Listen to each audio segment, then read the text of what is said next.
At the Adelhart estate, a tense conversation was currently taking place between a man and a woman. The lady with pink hair nervously put the cup with barely sipped tea on the saucer and was very nervous, not daring to look up. After all, sitting in front of her, glaring at her, was Duke Cassius Adelhart himself. And although the girl tried to look friendly, she understood that the Duke looked at her as his worst enemy, and he was, to some extent, right. "So, what made you come here without warning?" Red Eyes stared at her.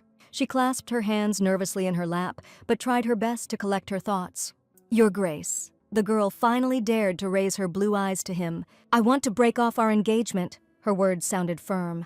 The man twitched nervously, but tried to maintain his composure. And then he asked if she understood what she was talking about. "You know that neither of us wants this fictitious marriage," was her answer. "It all happened a week ago. The road, the bright light, the loud sound, and the impact. A scarlet puddle was spreading across the asphalt, a broken phone was lying nearby, and people around were screaming. It all started with an accident. After some time, she opened her eyes with difficulty and saw an unfamiliar environment around her. When she woke up, she realized that she was in a completely different world. Moreover, the sensations of her own body were unusual, and she immediately rushed to the mirror. Seeing the reflection, she experienced an indescribable range of emotions. Reborn into the world of a fantasy novel, as usually happens in books, she became none other than Ibelia Barnine. Ibelia Barnine was a heroine of a book with a very difficult fate. By marrying Cassis, she became Lucius's stepmother, a terribly treacherous and unimaginably cruel stepmother. Like her stepson, Ibelia was an illegitimate child. But unlike her, everyone in the duchy loved Lucius and cared for him. Ibelia was simply consumed with jealousy. She believed that the child was obliged to go through the same pain that she did, and she resorted to physical abuse against Lucius. Caught red-handed, Ibelia was thrown out into the streets, where she contracted some disease and later met her death in a monastery. And she, Seo Yun-han, was one of those readers who was delighted that the villain got what she deserved. She's far from the only commentator, so why did she end up in her body? Well, at any rate, Ibelia has not yet married Cassis. It is easier to cut off the ends now than after marriage. She is willing to do a lot in order to survive. She is even ready to be nice to young Lucius, but that is not her main problem. The biggest problem is Cassius Adelhart. She doesn't want to marry someone who despises her. And she doesn't need his wealth, because it will turn her life into hell. Lost in thought, the girl reached the right room and made a firm decision. Yes, she will break up with Cassis and build her own life. She will change the course of the original story. "Is this what you want yourself, or the whim of Count Barnane?" the man asked after listening to Ibelia, to which she replied that her father was not aware. The Duke rose from his seat, announcing that, in that case, the conversation was over. "I'll pretend this conversation never happened. Look at yourself from the outside," the man added, but Ibelia didn't give up. In an effort to stop him, the girl grabbed the Duke's hand, but he instantly pulled it away, his expression at that moment quite irritated. Ibelia expected such a reaction, but tried to answer calmly and without emotion. She knows why he agreed to marry her, the illegitimate daughter of a count. Ibelia is sure that her father offered to marry her in exchange for silence.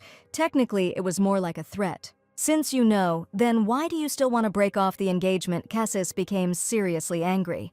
But the girl promised to provide him with all the necessary information, and in return asked him to break off their engagement. "How did you get this information?" The Duke was taken aback. But the girl replied that she couldn't tell him that, and mentally added that it would be strange to answer that she had read about it in a book, but she assured him that there had been no leak. "Only my father and I know about this, so what do you say?" Your Highness Ibelia waited for an answer. The man was silent, and then, sighing heavily, he replied that he would think about it, and now she could go. Having said goodbye, Ibelia Barnane, maintaining her dignity, left the room and headed towards the exit. However, despite everything, it was rather rude of him not to see her off. Lost in her thoughts, the girl sighed tiredly, and then heard someone call her. "Lady Barnane, if you don't mind," began a quiet, thin voice. Right in front of her stood a boy with dark hair and big red eyes, looking pleading. The moment she saw him, Ibelia realized that this child was Lucius. However, the fact that the boy asked to join him for tea surprised her greatly.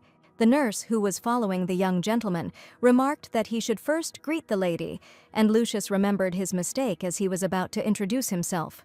"Hello, young Mr. Adelhart." The girl greeted him with a smile, inadvertently interrupting him. But the child was not upset, but only opened his eyes in surprise. It was the first time he had been greeted like that, and he thought that this girl was not like everyone else. And when he looked up at her, he asked in surprise if she really knew him, to which Abelia replied that it was hard not to recognize him, because he was a copy of the Duke. "As you already know, I am Abelia Barnane," the girl introduced herself and curtsied. "As for tea drinking," she thought without finishing her sentence, "if she agrees, Lucius will begin to hope that she will become a stepmother." And even now, the boy looked at her with such hope in his eyes. She would still have to do it. "I beg your pardon, young master, but I cannot agree to this," Abelia answered nevertheless. Deciding that this was better than giving him false hope before breaking off the engagement, the girl replied that since she was engaged, she did not think she could accept his proposal. Lucius immediately wilted and his hands began to tremble slightly. The boy asked for forgiveness for being so rude. However, the girl hastened to assure him that it was her fault, and also added that she was forced to leave and said goodbye to the young gentleman.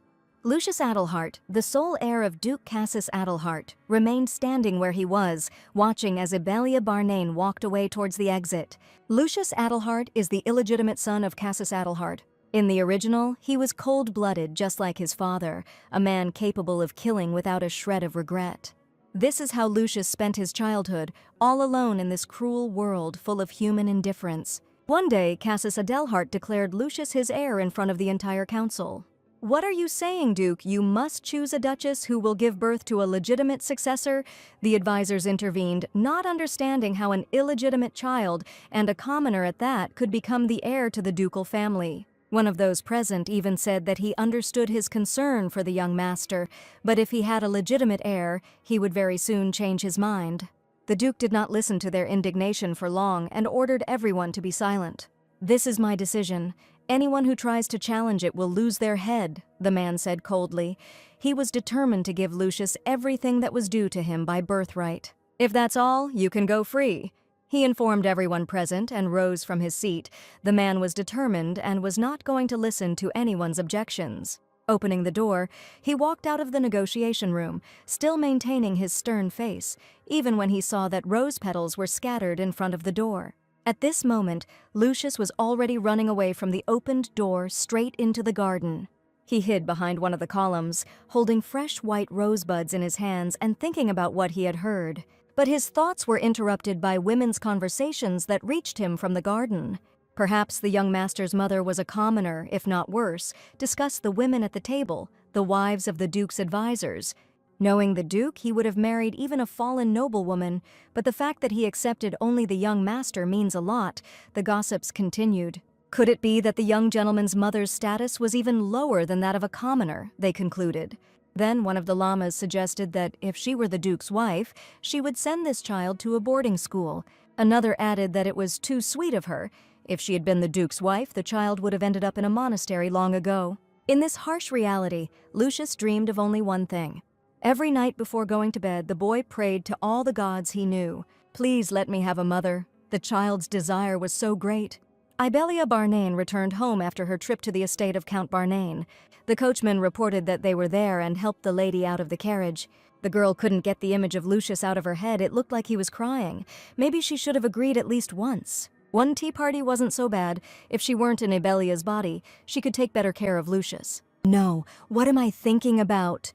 She immediately pulled herself up short. After all, in this situation, she can only break off the engagement and live her own life. As soon as the girl entered the house, she was already greeted with the question of where she had been. In fact, she was already tired of this whole situation. Besides, this person shouldn't have been in the mansion. "I'm asking where you were." Derek Barnane, Abelia's half-brother, was eager to hear her answer. The girl closed her eyes. Did he really go all this way just to anger her? How sweet, if you think about it. Abelia is also a victim. Abelia's mother was a servant in the Barnane's house. She was incredibly beautiful, so one day she attracted the attention of the Count. And soon a pink-haired baby girl, Abelia, was born. Fearing abuse at the mansion, Abelia's mother fled but soon after fell ill with the plague. Worried that her daughter would be left alone, she turned to the Count. However, upon receiving the letter, he was not at all happy about such news. Crumpling the letter in his hands, he promised himself to kill them both. and soon he was already heading to the house where Ibelia and her mother lived, with the intention of doing what he had planned, but until he met his daughter. Having carefully examined the girl, he realized that this child was very similar to her mother and could fetch a high price on the marriage market. Little Ibelia, frightened all this time, sat right in front of the Count, awaiting her future fate. And the man gave her a choice: she would go with him or stay here, and if she went with him, he would help her mother. Ibelia, who essentially had no choice, became a hostage of this mansion. The anger of the Earl's second son, Derek, was especially always directed at Ibelia. As she walked up the stairs, she thought that she wanted today to be a quiet day. However, her wish was not destined to come true, and soon she was roughly grabbed by the arm. "Are you crazy? You're ignoring me now," Derek said indignantly.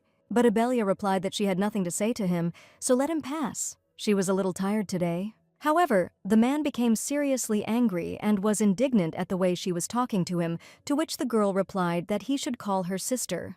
"You are only so brave because of your engagement to Duke Adelhart, but that doesn't change anything," the young man said angrily. Ibelia countered that on the contrary, if she married the Duke, she would become one of the 3 duchesses of the Empire. And he, who had not even managed to obtain the title of Count, but she did not have time to finish, because in an instant she saw a flash of rage in Derek's eyes, and she felt herself being pulled back, down the high stairs. Letting go of her hand, young Barnon pushed the girl down with both hands. The first thing she saw when she opened her eyes was the chandelier in her room. Consciousness gradually returned, and lying in bed, Ibelia remembered that she had definitely fallen down the stairs, but she did not understand what exactly had happened. At that moment, her maid entered the room and asked if everything was all right with her mistress, and if she was hurt. And when the girl replied that her body was a little sore, Ibelia's personal maid, Annie, sympathetically told her that young Master Derek had pushed her down the stairs. Derek, what a bastard, Ibelia thought, but she couldn't do anything about it.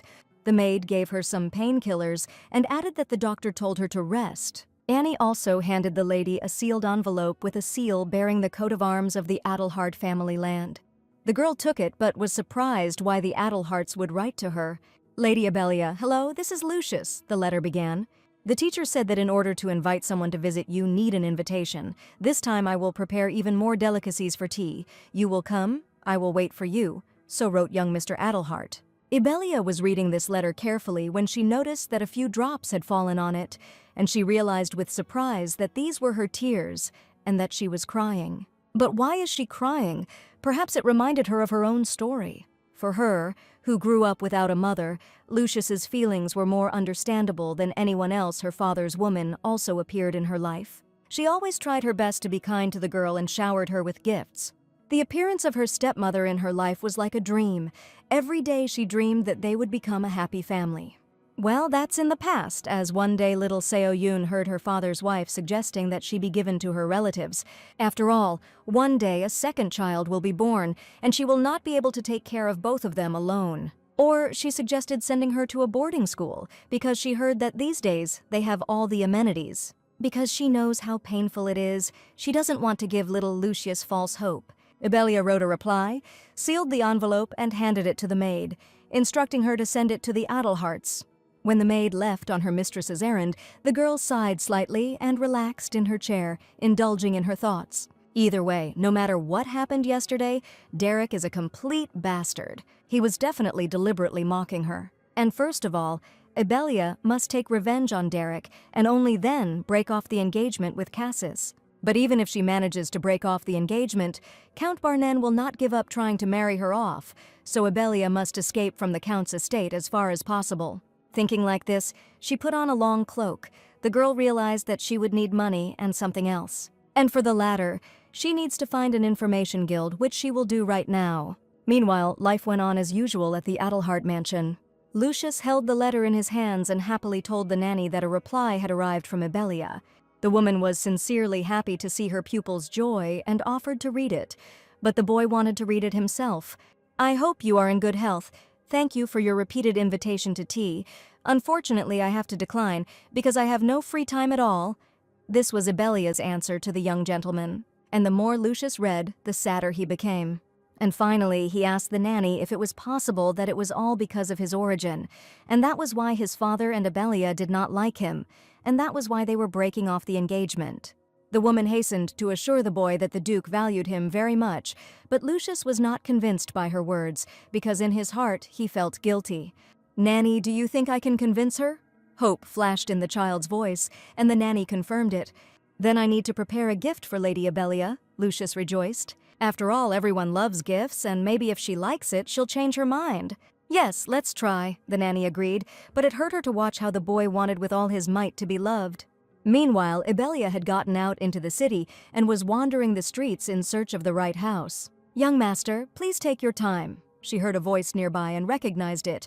Lucius, inspired, ran and at the same time urged the nanny to hurry after him, which turned out to be a mistake the next moment.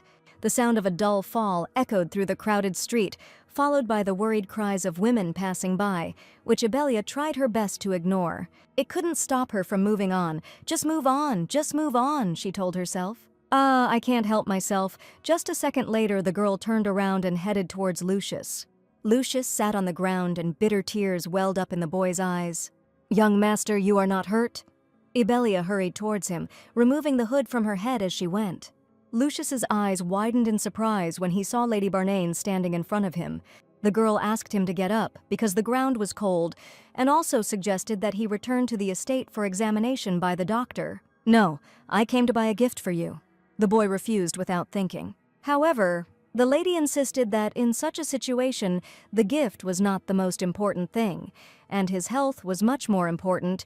Realizing that she showed concern for him, Lucius blushed. "Then, come with me, Lady Abelia," the young gentleman invited the girl again. "And he still really wants to invite Lady Abelia to tea." And the girl could not resist such persistence of the young master Adelhart.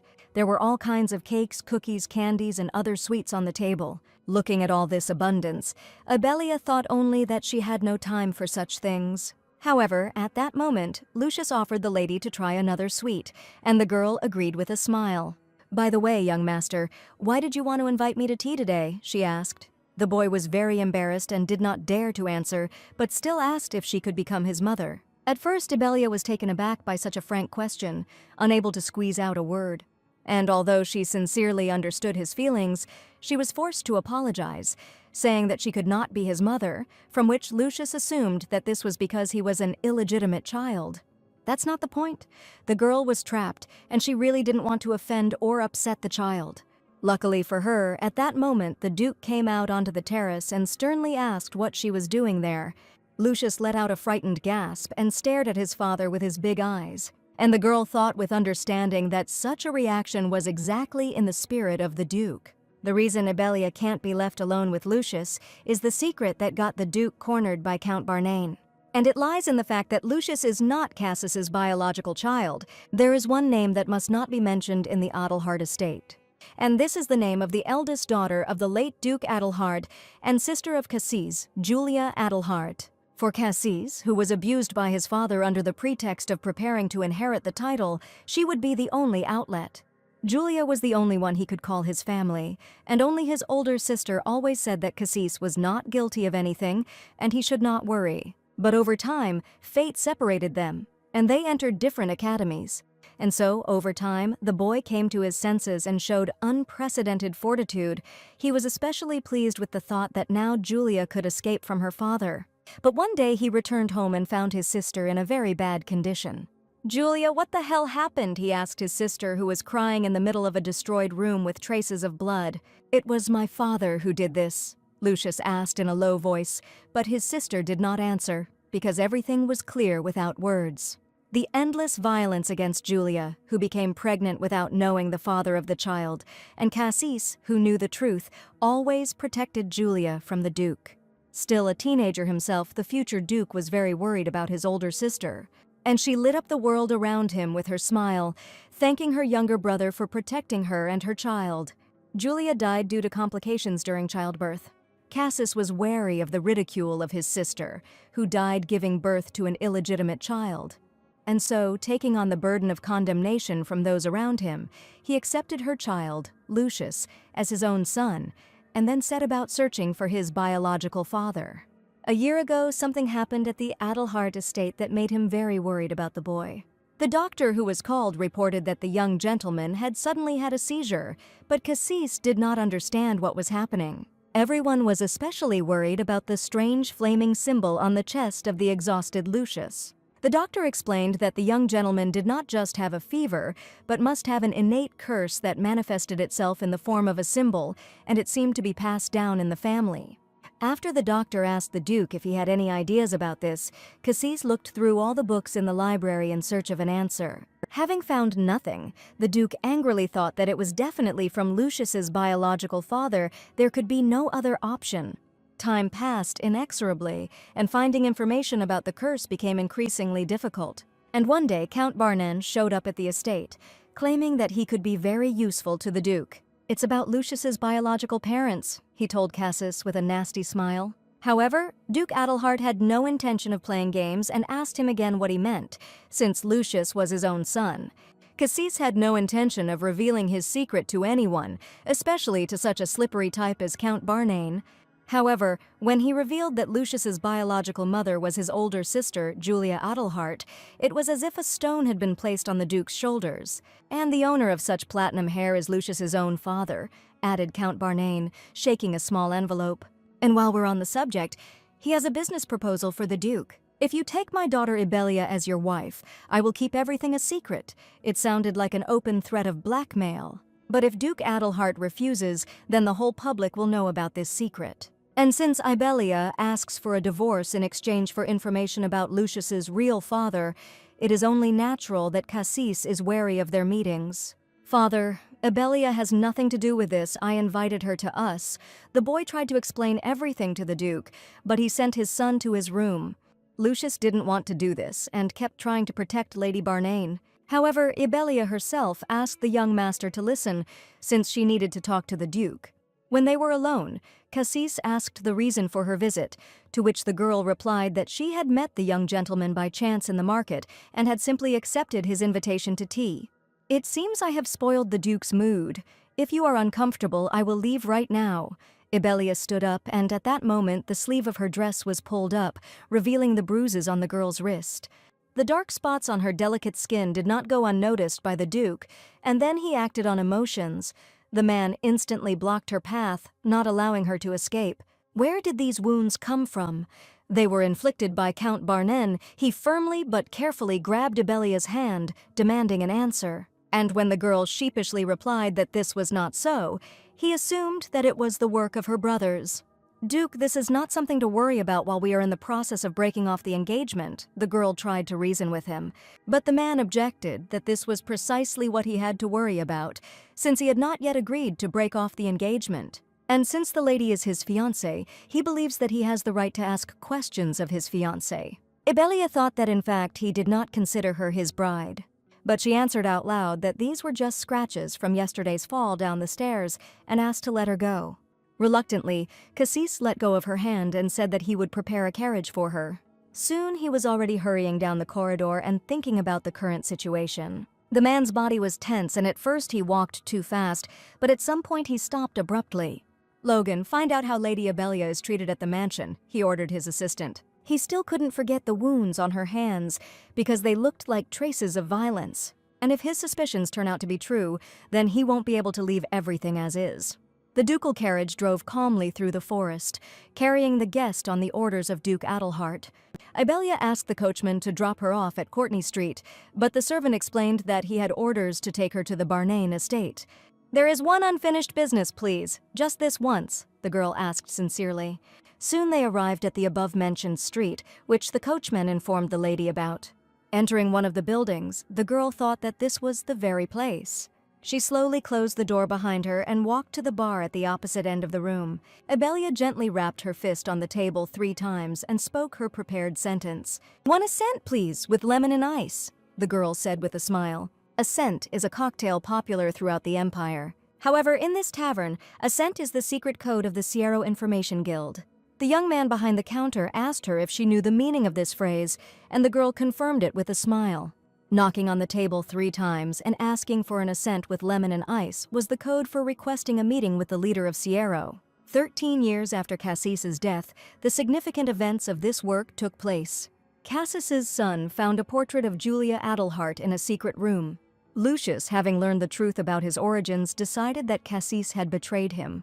He began exchanging information with Sierra, establishing a close relationship with its leader, Samuel Denoa. But the main reason for Ebelia's desire to hire them is a completely different fact, that by accepting the guild's strict policy of exchanging information for information, she would sign a contract with it. And using everything she knows, convincing Samuel will definitely not be difficult for her. "I've contacted the leader, so please wait a bit," the young man said after leading the lady into the inner room. He also offered her a drink while she waited, and the girl gratefully accepted the glass. However, before taking a sip, she looked carefully at the young man standing in front of her. He looked quite ordinary, but the smell coming from him was impossible to ignore. Something like this is hard to come by for anyone, no matter how rich they are. The soothing scent of Lizer herbs. "What are you doing?" the young man said in fear after the girl suddenly grabbed his hand. Ebelia replied that she had no reason to continue waiting, because the leader of the Sierra, Sir Samuel, is already in this room. The young man, although surprised, calmly asked how she found out about this.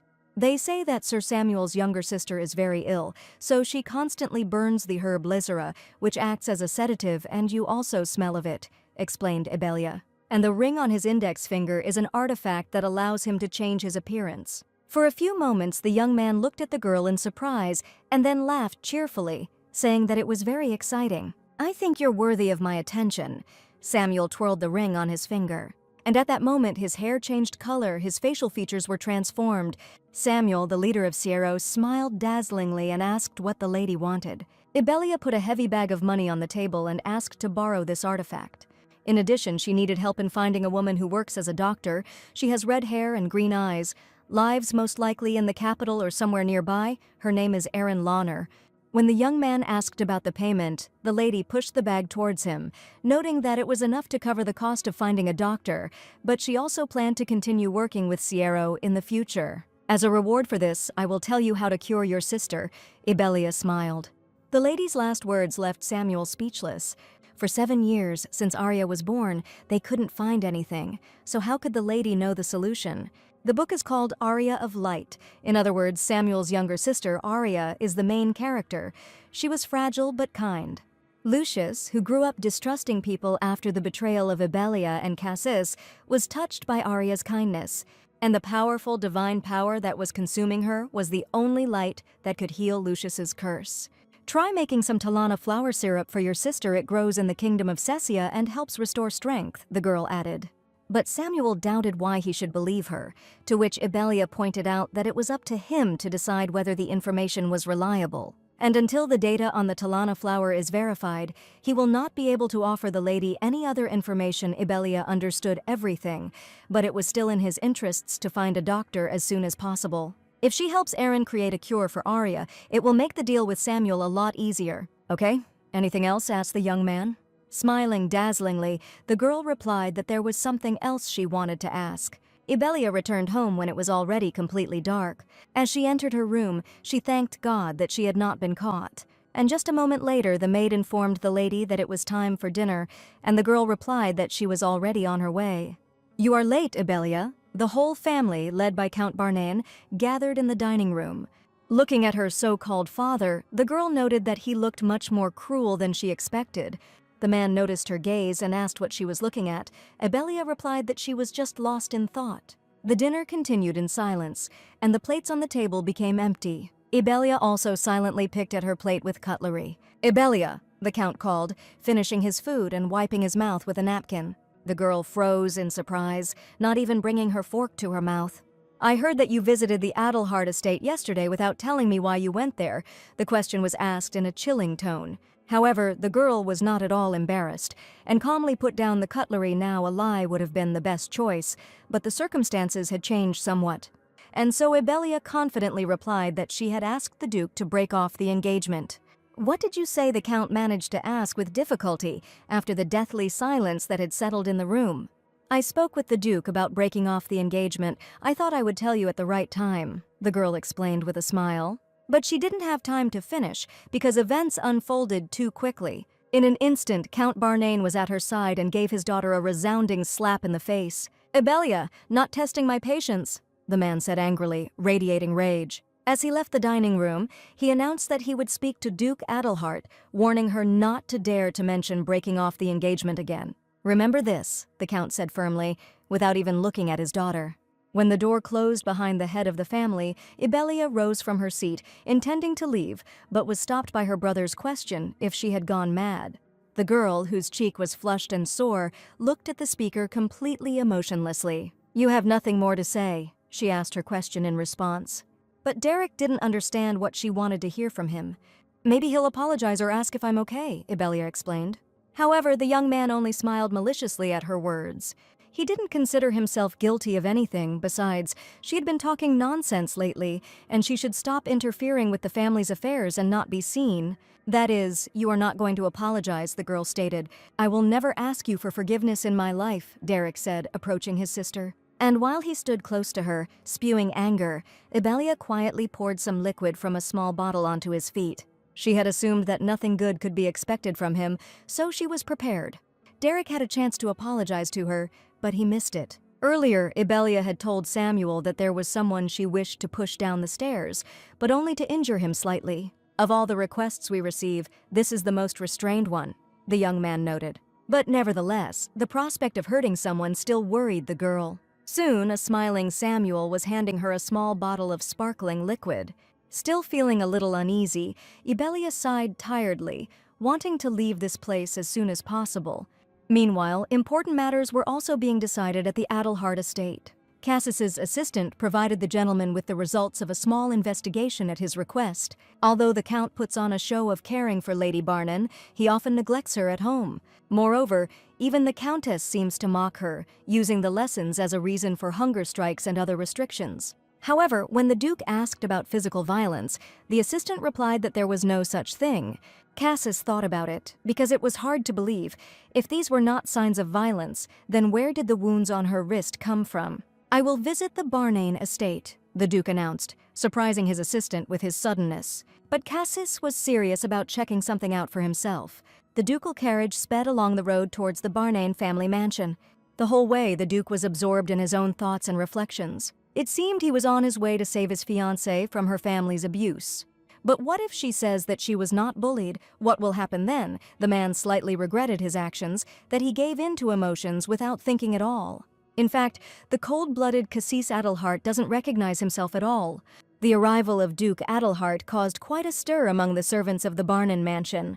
The butler tried to stop his lordship, assuring him that Lady Barnon was not well at the moment and offering to visit her at another time. But Cassis did not believe a single word of the servant, because only yesterday Ibelia was completely healthy, not counting the bruises on her wrists. That's why he categorically refused to leave, which left the servant dumbfounded. "I must see Lady Barnane at once." The man's tone brooked no objection. Ibelia sat in her room in front of a large mirror. A large red spot blossomed on the woman's delicate face, which stung mercilessly. However, the girl was not even almost upset to some extent. She received a small moral compensation. A little earlier, the maid reported that young Master Derek had fallen down the stairs. "What? He's not wounded?" Ibelia asked, feigning but quite lively. Annie replied that he had only broken his leg, worrying that the lady had recently fallen down the stairs. Gloating in her heart, the lady smiled faintly. "Well, it's probably just bad timing," she tried to reassure the maid. At least, Ibelia wouldn't have to see Derek for a while, which wasn't such a bad thing. Stretching out tiredly on the bed, the girl thought about whether she should rest for a day, pretending to be sick. But for some reason, as soon as she thought about rest, there was an insistent knock at the door. Lamenting that she would never be able to rest, the girl got out of bed and allowed the knocker to enter. "Madam, you have a visitor," a worried maid burst into the room. Ibelia was surprised by the visitor, but she was even more surprised by the maid's reaction. Was she really making so much noise because of an ordinary visitor, to which the girl tried to justify herself by saying that this was an unusual visitor? Duke Adelhart walked confidently into the house. Despite all the attempts of the servants to stop him, he intends to see his bride today. Ibelia was incredibly surprised when she heard that her uninvited guest was Duke Adelhart, and he came completely without warning. Perhaps he came to give her an answer to the proposal to break off the engagement.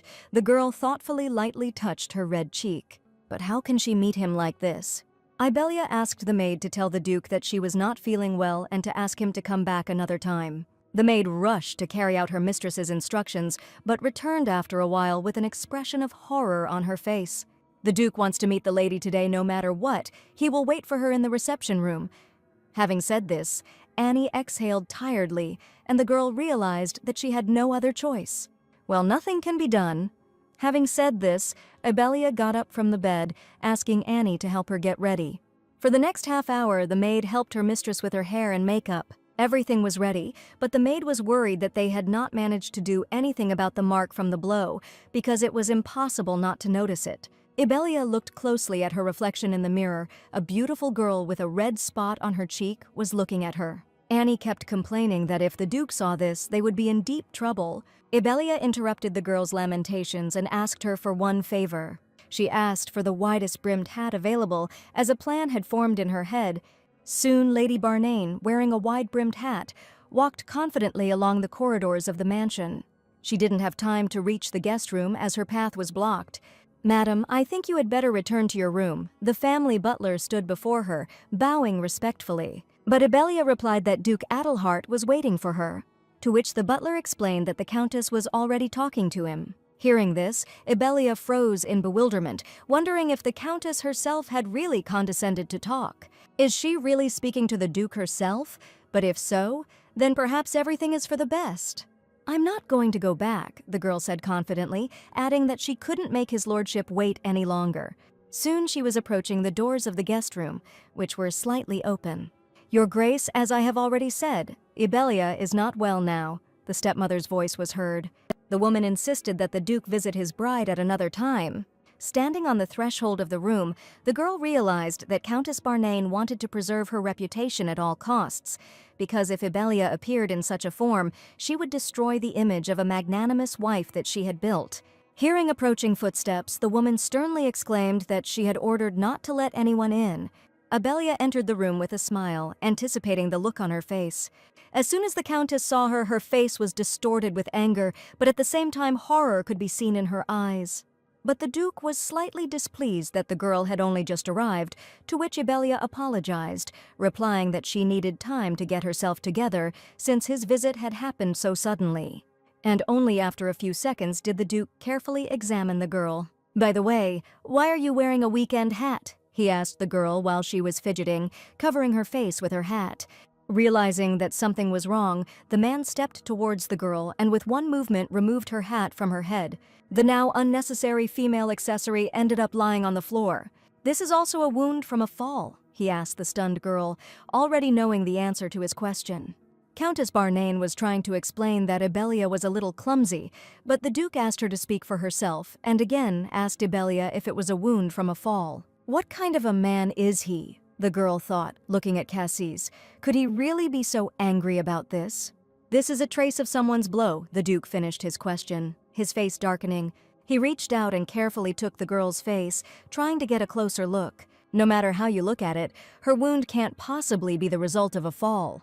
"Who was it who dared to raise his hand against my bride?" Duke Adelhart turned to Countess Barnane. The woman literally shuddered with fear and began to swear in a stuttering voice that she had not beaten her. At this time, Abelia assured the Duke that her wound was not so serious. But Cassis did not want to listen to any excuses. He made his own conclusions about what was happening here. "I will not allow my future wife to be in such a place. From now on, the lady will live in my mansion," he said, not tolerating objections. Abelia, who had not expected such a turn of events, only cried out in surprise. And the girl's surprise even increased after the man carefully but firmly took her hand. Walking towards the exit, Cassis did not let go of her hand for a second, leading the girl behind him. Lady Barnane and Duke Adelhart left the Barnane mansion. Thus, the man and woman found themselves in a carriage on the way to the Adelhart estate. Abelia was unable to come to her senses immediately, but when she did, she indignantly asked the Duke what he was doing. "And you, young lady?" the man returned her question. She was being treated so terribly at home, so why did she ask for the engagement to be broken off instead of asking for help? To which the girl replied that it didn't matter how she was being treated there, and he shouldn't worry about it. "Or are you doing this to make me break off the engagement?" he asked the next question. And since that was the case, Duke Adelhart said that he would answer her about this today. Since they are engaged, the young lady belongs to him, so he cannot dissolve it. Besides, he thinks he has the right to interfere in her personal affairs, again for this reason. However, Abelia was indignant at why he was acting so suddenly. I already told you, the man repeated, leaning closer to her. They are engaged, so she belongs to him. However, the girl did not understand. He did not want to marry her. Cassis had nothing to say to this. In fact, he himself did not understand the reasons for his actions. I'm not going to force you, but for now, stay at the Adelhart mansion for a while, he finally answered, not looking at her. And when Ibelia asked why he was so worried, Cassis replied that anyone in his place would have done the same thing after seeing what the Barnine family did to her. Besides, he can't send his bride to another place, so it would be better if she lived in their mansion. Soon they returned to the Adelhart mansion, where no one was waiting for them. But still, the butler, together with all the servants, greeted Lady Ibelia. The butler introduced himself as the manager of the Adelhart mansion. The Duke said that the lady would stay here for some time and asked that she be taken care of so that she would not want for anything. Following the master's order, the manager led the girl to her room, informing her that she would live there. He also invited the Adelhart family doctor to examine her wounds. Embarrassed, Ibelia tried to refuse any help. But even the doctor replied that this was the master's order and he could not disobey it. The girl thought that if Cassis found out that she refused to be examined, she would get angry again. And she had to agree, even though she didn't want to at all. After examining and treating her wounds, the doctor bandaged the girl's wrist and finally everything was finished. It must have been very painful for you. Do you have any other complaints? The man asked sympathetically. To which the girl replied that she was now fine and had no more wounds, and the doctor was very glad to hear this, and added that if she needed anything, she should not hesitate to contact him. Finally, when the girl was left alone in the room, she was able to think about what she should do now. She doesn't know what kind of world is out there, so it's dangerous to leave here without a plan.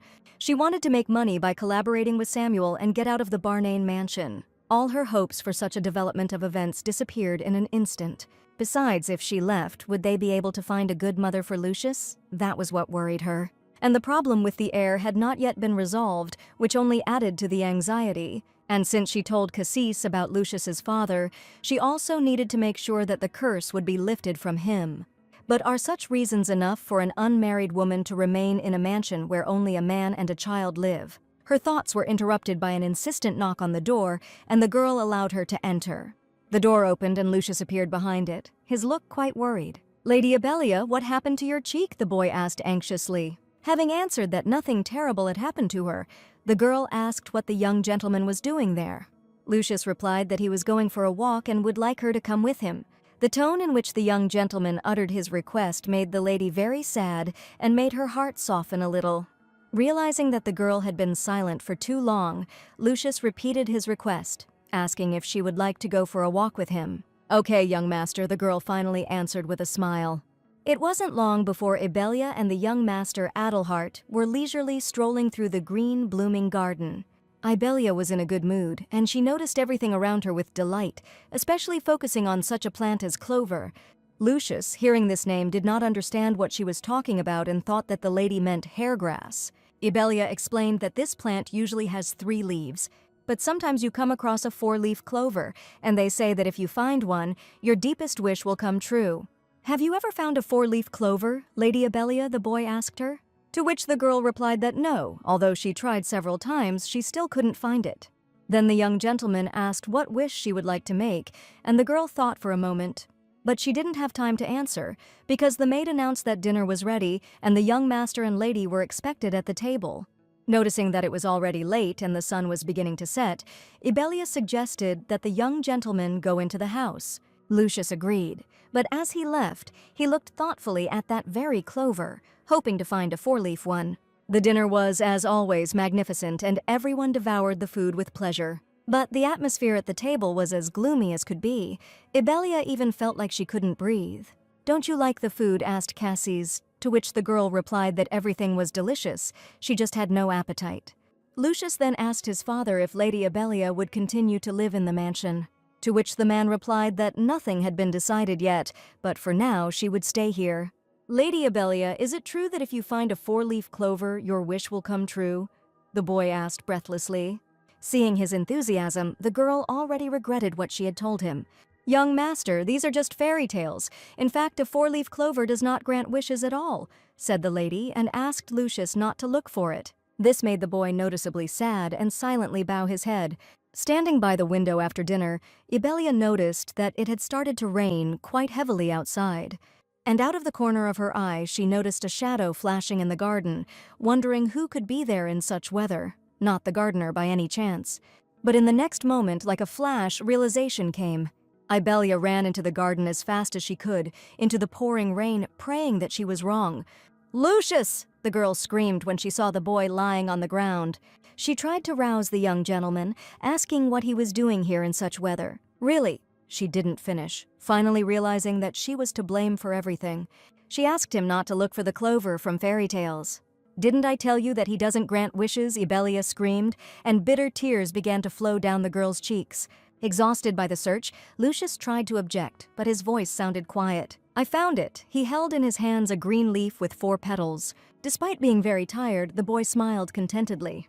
The doctor who arrived after examining him said that if the young gentleman rested, the fever would go down by morning. Noticing that it was already late, Cassie suggested that the lady return to her room. "I want to stay with Lucius a little longer. Can I be alone with him?" Ibelia asked in a quiet voice. Without answering, the Duke simply nodded silently, giving a sign to the servants. The girl spent the next few hours at the bedside of the child with a fever.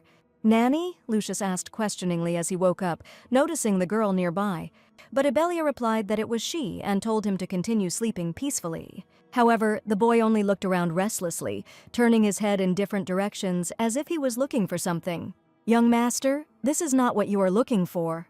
The girl handed him a 4-leaf clover. At first, Lucius was surprised, not believing that everything was really happening. And then he smiled happily. Thank God he didn't lose it. "I asked you not to look for it. It's just a plant. It won't fulfill your wish," the girl said, upset. But the boy noticed that she wanted to find it herself, and the girl realized with surprise that he had found it for her. "Yes, so make a wish," Lucius asked happily. However, his words made Ibelia even more upset. What did she do? She doesn't deserve this. She's not worthy of love. "Why are you giving it to me?" the girl asked with tears in her eyes. And the boy replied that it was because he wanted her wish to come true, not his. But what is her wish? His words left Ibelia stunned. In fact, her deepest desire is to have a family again. Little Seo Yoon's wish, which was shattered into pieces when she was still a child. But is it true? Does she really want to have a family again? Or is it just a need for love? Approaching the boy, she gently stroked his hair. There is only one way to fulfill their wishes with Lucius. "On what business?" the Duke asked without raising his eyes, but after he heard Ibelia's voice, he asked what she wanted and suggested that she sit down. "So, what brings you to me?" Cassis asked as the girl settled down on the sofa opposite him. "Regarding the wedding you talked about, I agree to marry you," the girl said directly. Only in exchange for the information about Lucius's father, she asked to make a deal not with the father, but with her directly. When asked why she changed her mind, the girl replied that it was because of Lucius. And when the man asked what he had done, she replied that it was a secret that only she and the young master knew, adding that as soon as the Duke was convinced of the veracity of the information, she would like to divorce him. She had no doubt that Cassis would be able to lift the curse from Lucius. And she will bring Arya so that she can heal him completely, and all this will take 3 years. During this time, it will be possible to remove the curse from Lucius, and she will be able to prepare for an independent life. "I am so disgusting to you." Cassis's voice brought her out of her thoughts. Ibelia stared at the man in shock, barely understanding the meaning of his words. Cassis repeated his question. Was he really that disgusting to her? Ibelia sighed and explained that it wasn't that, she just wanted to marry for love. The Duke then asked her where she would go if they got divorced, to which the girl replied that she would think about it later. "So what do you say about divorce?" Ibelia asked expectantly. And Cassis replied that he needed time to think it over, but he was willing to make a deal with her rather than with Count Barnain. In that case, the girl would like them to sign the contract. The Duke assured that his assistant would prepare the papers, but he would like to discuss the divorce later. Cassis considered their conversation over, but the girl, with all possible sincerity, asked that while they were married she pay more attention to Lucius. "I'm already spending time with him," the man immediately replied. Looking down, the girl stated that he really thought so, but his actions said otherwise. Although the Duke says that he devotes time to his son, he himself was sitting at the documents while he was ill. Cassis noted that the doctor thought Lucius simply needed to rest and would not recover any faster if he was around. However, Ibelia began to get angry when she heard such words from the boy's father. Right now, Lucius must be thinking that his father doesn't care about him and has abandoned him, but that's not true. In fact, the Duke is so worried that he can't even concentrate on work.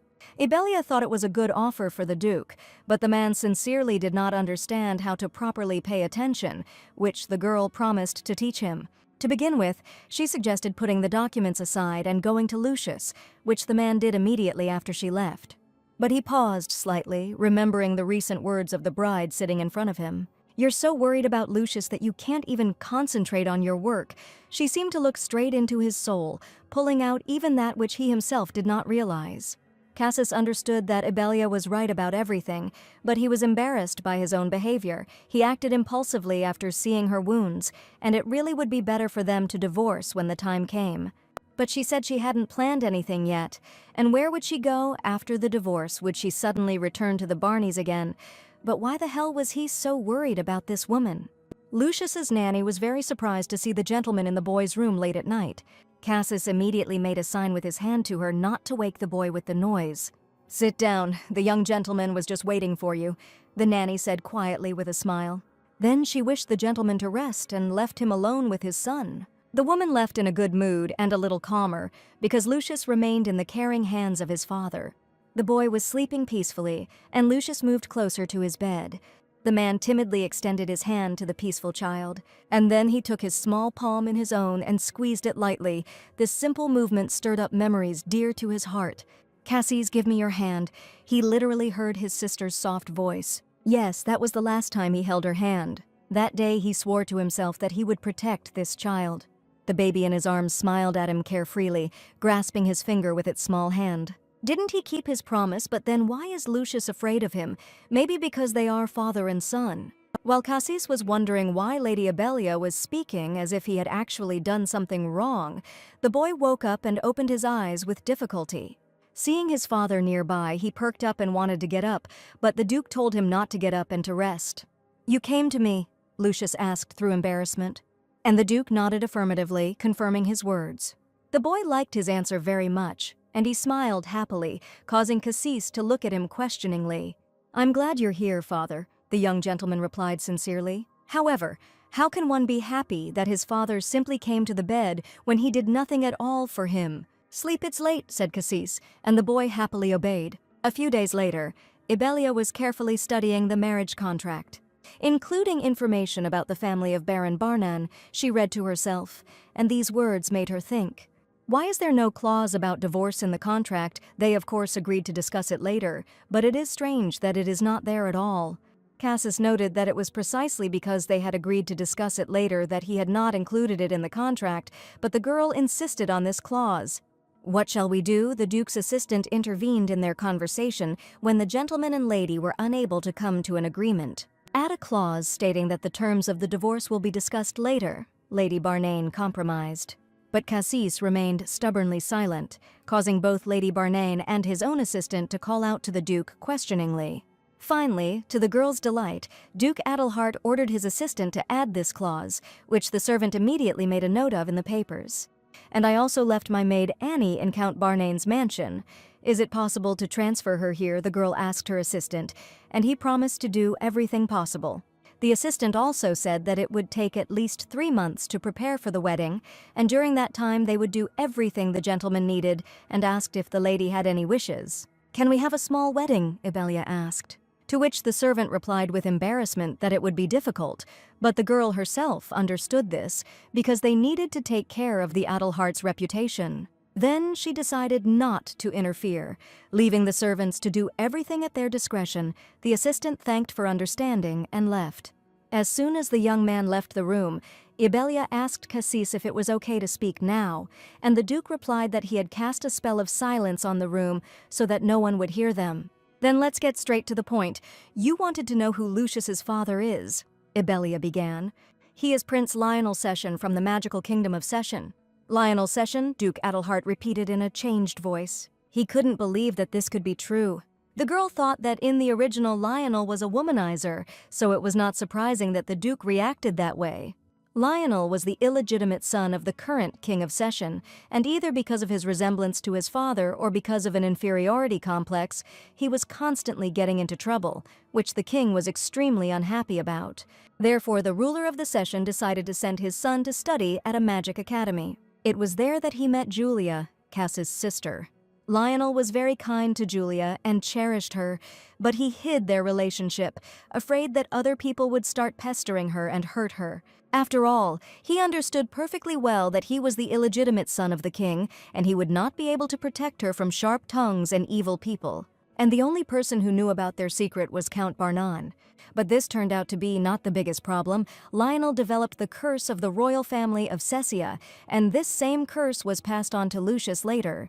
The biggest mystery in the original novel was that Lionel knew about Julia's pregnancy, and he returned to Session to obtain permission to marry, but he never returned from there. Lionel was crazy about Julia, so why didn't he come back? The girl lamented that she never finished reading the novel. After listening to her story, Cassis intended to leave to find out more about it.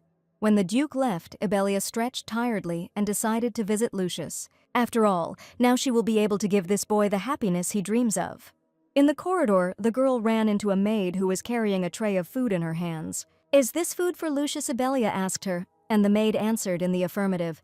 And then the lady wanted to take it to the boy herself, but the maid was scared because she couldn't allow the lady to do this. "It's okay, I really want to do this." The Duke's bride smiled sincerely. Taking the tray, the girl went into Lucius's room and asked how he was feeling. Lady Ibelia, the young gentleman, at first surprised, soon became inexpressibly happy to see her. The girl asked if the young gentleman was hungry and said that she had brought him something to eat.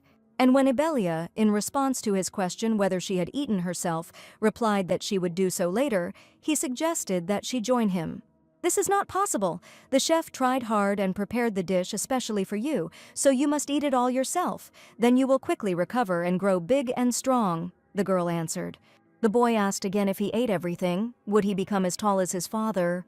Ibelia thought that Lucius seemed to be more attached to Cassis than she thought, and answered the boy that of course if he ate everything, he would become as tall and strong as the Duke. But when the boy began to devour the food at a tremendous speed, she asked him to eat more slowly. After finishing the meal, Lucius picked up a book that was lying nearby and said that he would like to give Lady Ibelia something. The girl was genuinely surprised that the gift was intended specifically for her. Opening the book, the boy took out a 4-leaf clover lying between the leaves. He had found it for her sake, after all.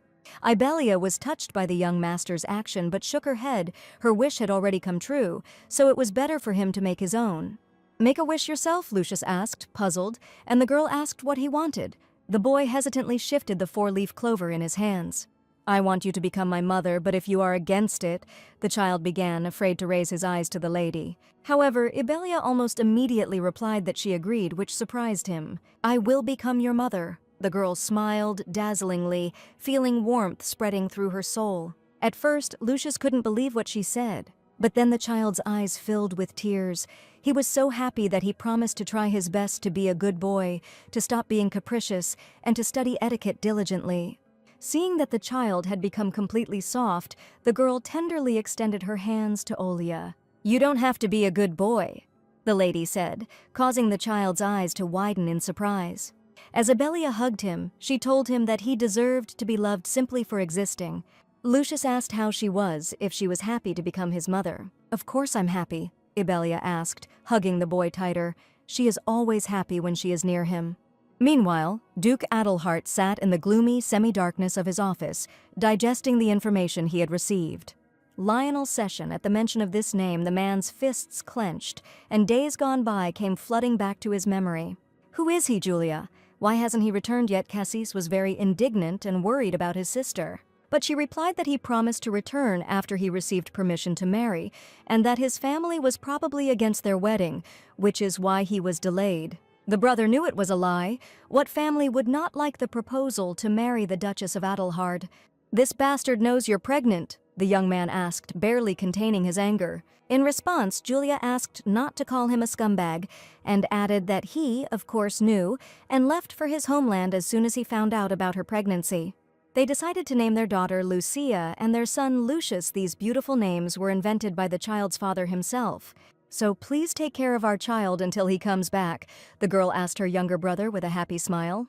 The future Duke Adelhart did not understand why his sister was still waiting for that man.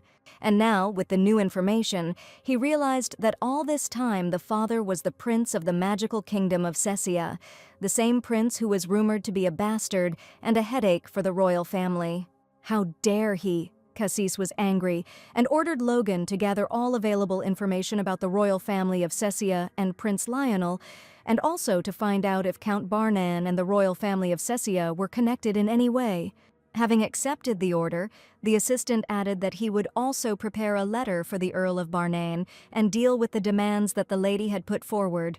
Having finished his business, when it was already completely dark, Cassis slowly headed to the library. Moving unnoticed in the darkness, the man pulled on one of the books on the shelf. Right in front of him, a niche opened barely audibly, hiding a small room behind it.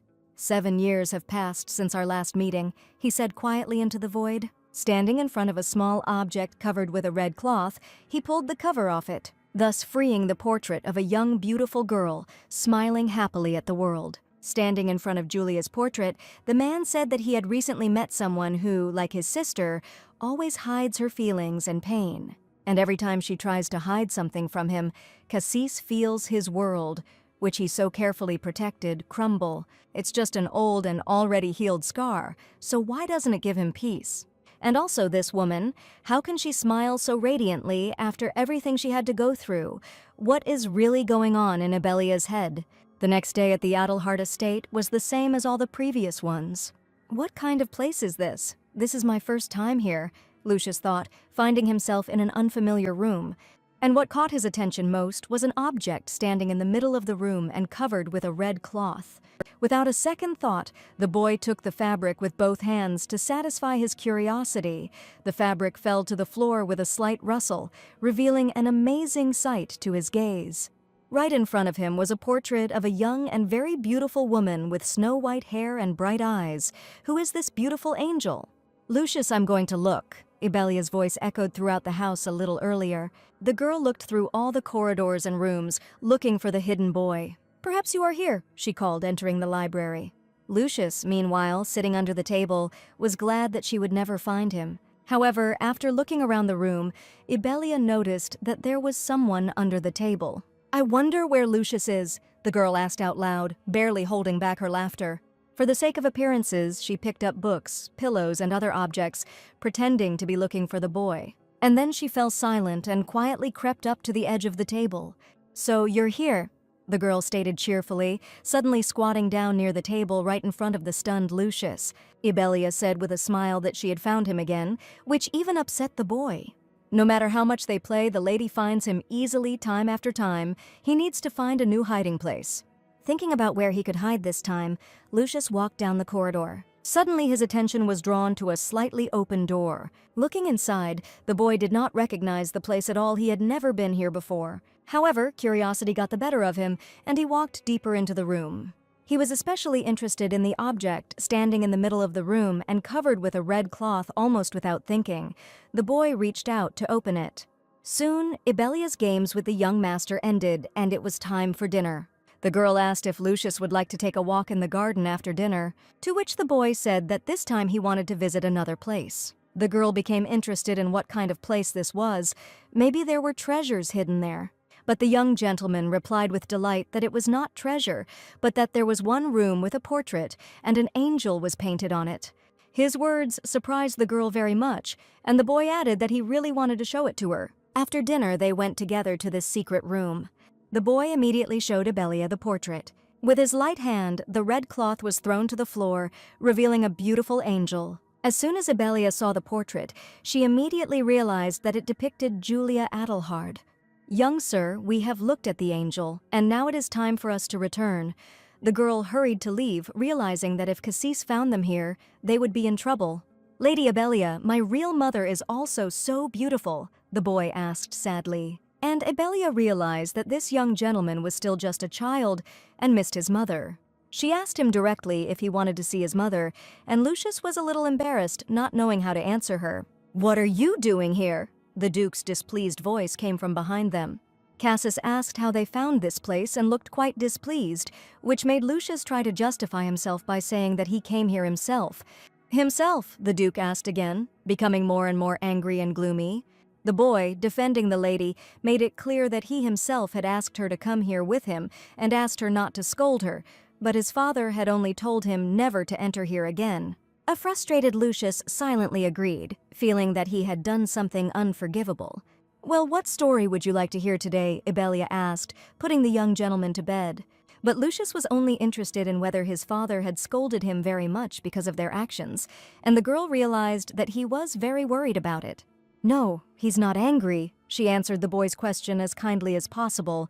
However, Lucius added that his father's voice was so scary that he was definitely angry. Ibelia herself also felt uneasy because of the Duke's tone, but this anger of Cassis was directed at himself. He failed to save his sister, so he feels guilty towards Lucius. He is not angry. He is just tired. The Duke has been working so much lately, the girl answered. And then she asked how about a story about a valiant knight before bed, and a slightly calmer Lucius happily agreed.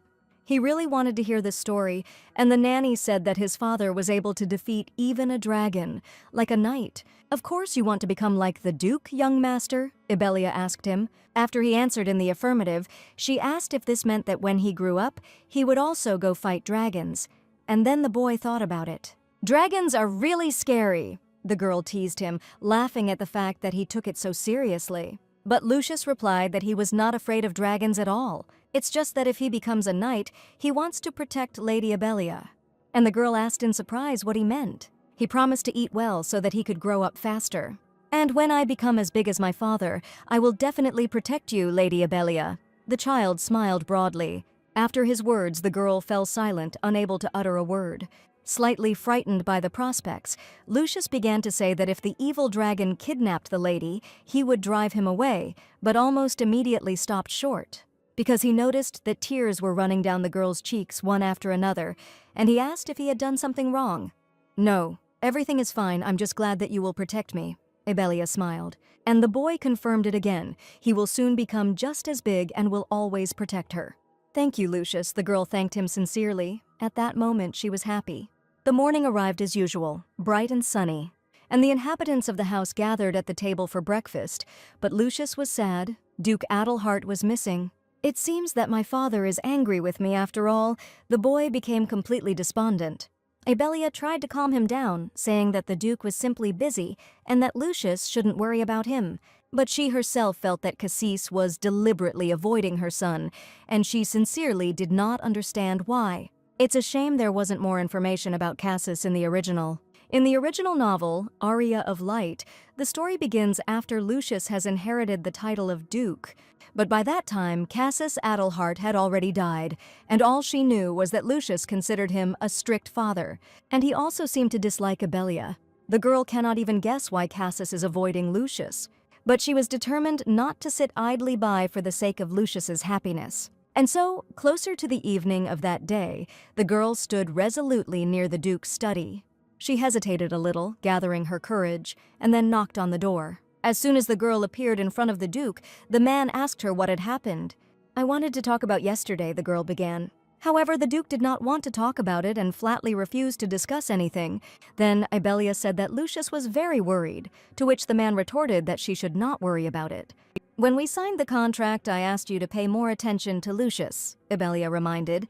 But the Duke thought it was something else and stubbornly refused to listen to her. The girl tried to somehow get through to him, but suddenly noticed something strange. And the Duke's expression was strange when she touched on this topic. Then Ibelia realized that Cassis was afraid that the secret of Lucius's origin would be revealed, but he could not run away from the truth forever. Lucius wants to know more about his real mother. Sooner or later he will have to hear the truth, Ibelia quietly noted. Cassis tried to pretend that he didn't understand what she was talking about, but the girl clarified what they both knew. "Why does he need to know about this?" The man clenched his fists, getting angrier and angrier. After all, he himself wants everything to remain a secret. However, Ibelia rightly noted that in this world, there are no secrets that are kept forever. In fact, she would also like Lucius to never know the truth. But unfortunately, he finds out about this after Cassis's death. How will he react when he finds out the whole truth? that the one he thought was his father was not really his father. Unfortunately, Lucius felt hurt and angry. He also began to doubt Cassie's love when he learned the truth about his birth. The girl thought with regret that in the novel Cassis could no longer explain anything to him. "Duke, it is better that Lucius learn the truth from you than that he learn it in some other way," Lady Barnon began. However, she didn't have time to finish speaking to her great surprise. Events unfolded rapidly. Duke Adelhart reached out his hands and grabbed the girl by the shoulders, shaking her at the same time. "Lucius, no matter what others say, is my son." He said the words loudly and roughly, but there was unbearable pain in his eyes. He wanted to figure it out himself and believed that it had nothing to do with their marriage contract. Lady Adelhart, his aunt, Ibelia understood the reasons for his behavior, but still thought it was better to tell at least part of the truth, and she added that it would be illogical to hide information about Julia from the boy. To avoid arousing suspicion, it's better to tell him at least something, she explained her words. Cassis, taken aback, ran his hand tiredly through his hair and asked why she was so worried about it. And the girl's answer that she, too, was an illegitimate child and knew what it was like to grow up without a mother made him feel guilty. "That's why I want to do everything in my power to make Lucius happy," Ibelia beamed. In fact, there was meaning in the girl's words, and Cassis understood it well. But he found it difficult to come to terms with this, and scenes from the past arose in his memory. "Lucius Adelhart," said Cassis, holding the baby in his arms, and explained to the nanny that this was the child's name. Looking at the peacefully sleeping little boy, the man repeated that he wanted to name him Lucius. And he couldn't help but smile happily, feeling how an unprecedented tenderness for this little bundle of joy was blossoming in his soul. Having finished his conversation with Ibelia, Cassis headed to Lucius's room. It was already quite late, and the boy was sleeping carefree. Cassis timidly extended his hand towards him, intending to stroke his head, but he did not dare. So Duke Adelhart stood next to his son's bed, amazed at such an amazing child. When Lucius was younger, he would often take the Duke's hand and look into his eyes. This child always longed for his father's love and showed it in every way. But Cassis felt that he had never lived up to his expectations and wondered if he had the right to call him his son. And does he have the right to deprive him of the opportunity to learn about his mother, who sincerely loved him? As much as he didn't want to admit it, what Ibelia said was true. Someday Lucius must know the truth. Cassis realized that the lady was right, and the boy would have to know the truth, but would he still smile at him when he heard it? At this time, the peacefully sleeping boy smiled in his sleep. He was dreaming of something good. Looking silently at Lucius without touching him, Cassis left the room. It was already well past midnight, and the bright moon illuminated the Duke's room. Exhausted by his experiences, Duke Adelhart slept soundly but restlessly. They burst into Duke Adelhart's office without knocking, but the head of the family showed no emotion. "What the hell is going on?" Cassis fumed as he stood in front of his father. The Duke was outraged by such unforgivable behavior. Had Cassis forgotten that it was his father in front of him? I asked Julia about the wound on her hand, and the young man was beside himself with rage. Saying that they were both still as worthless as ever, the head of the family replied that he was simply raising her because she had behaved stupidly, and these words made Cassis even more furious. Naturally, the father was dissatisfied with his son's behavior and looked at him carefully. Young Adelhart towered over the table where the Duke sat, looking like an angel of vengeance, his gaze expressing everything he was thinking. "How dare you look at me like that? The Duke was not going to tolerate such disrespect." And Cassis realized that he could do nothing in this situation, but he still did not intend to leave things as they were. "Father, if you raise your hand to her again," he began in a calm tone. Then, pausing, he placed his hands on the table and leaned towards his father. "I will not watch silently any longer." His gaze was full of determination. After some time, life on the estate went on as usual, but the life of the Adelhart family changed dramatically. The nanny rocked the crying baby in her arms, asking the young gentleman to calm down. At that moment, young Cassis approached them with a worried look. Seeing him, the woman said worriedly that the little gentleman was still not calming down. And indeed, from the fact that the baby had been crying heart-rendingly for a long time, his face had turned very red, but Cassis himself did not know how to calm the child. "Let me hold him," he finally said, holding out his hands. But the nanny doubted, because she knew that the young master himself had never dealt with such small children, and yet she handed over the baby with the instruction to support his head with one hand. Cassis looked tenderly at the baby, who instantly calmed down. And little Lucius immediately smiled happily, feeling that he was a kindred spirit. Lucius Adelhart, the young gentleman suddenly said, and explained to the surprised nanny that this was the child's name. Smiling happily, Cassis Adelhart repeated again that he wanted to name him Lucius. The woman's heart calmed down and she noticed that it was a very beautiful name, and Cassis added that this child is Julia's son, for whom she gave her life. He must receive everything that is due to members of the Adelhart family, the man finished. The woman understood everything and agreed with the gentleman, saying that she was sure that the lady would wish the same. However, Cassis rightly reasoned that Lucius could not appear in this world as Julia's son, so there was only one way out. "I will call Lucius my son," he told the count, who at first did not understand who he was talking about. But when the son explained that he was talking about Julia's child, he instantly became angry. How dare you? Duke Adelhart's rage was so strong that he swung at his son. However, the blow did not follow. Cassis stopped it. "Father, mark my words. Lucius is my son and will be my heir," the young man said firmly. Yes, he did all this to protect Lucius. But why does this lady always say that he is wrong? Why does she constantly interfere in his affairs? And why is she looking at him with such a radiant smile, which he really wants to protect? So the night passed, full of reflection and memories, and the morning came. As Ibelia left her room, she ran into the Duke at the door. "Can you spare me some of your time?" the man asked. The girl's gaze did not escape his reddened eyes. Perhaps he had not slept well. Ibelia, of course, agreed to talk, and Cassis invited her to follow him. Leading her into a small room, Cassis pulled off the red cloth, and right in front of them stood that very portrait of Julia Adelhart. And Cassis, who had been silent until then, gathered his strength to pour out his soul. "I'm still not ready to tell Lucius about his mother. On the contrary, I want him to never know about it," the man began. Then he stopped and turned to look at the girl. "But you can tell him that she is his aunt," Cassis finished with a smile, and Ibelia froze, seeing for the first time that tender smile on his face. The man allows the boy to come here and look at her portrait whenever and as long as he wants, but the girl believed that he should tell Lucius about this himself. "Lucius is waiting for you to talk to him," she stated confidently. It was difficult for Cassis to decide on this, but he understood that she was right and it would be better this way. After some time, Lucius happily pulled Lady Ibelia along with him. He was in a hurry to show the girl something amazing, and she only asked him not to run so fast. "This is Aunt Julia," the boy said enthusiastically, showing a portrait of a beautiful angel. He told me with shining eyes that his aunt was his father's sister, and the nanny said that she looked like an angel.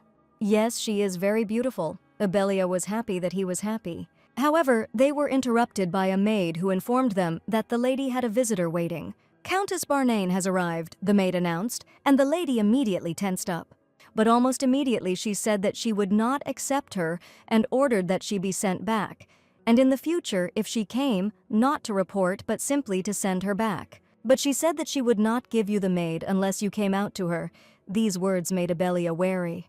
Then the girl turned to Lucius and said with a smile that she needed to leave for a while. She would be back quickly, before he could even blink. "Lady Ibelia, don't go."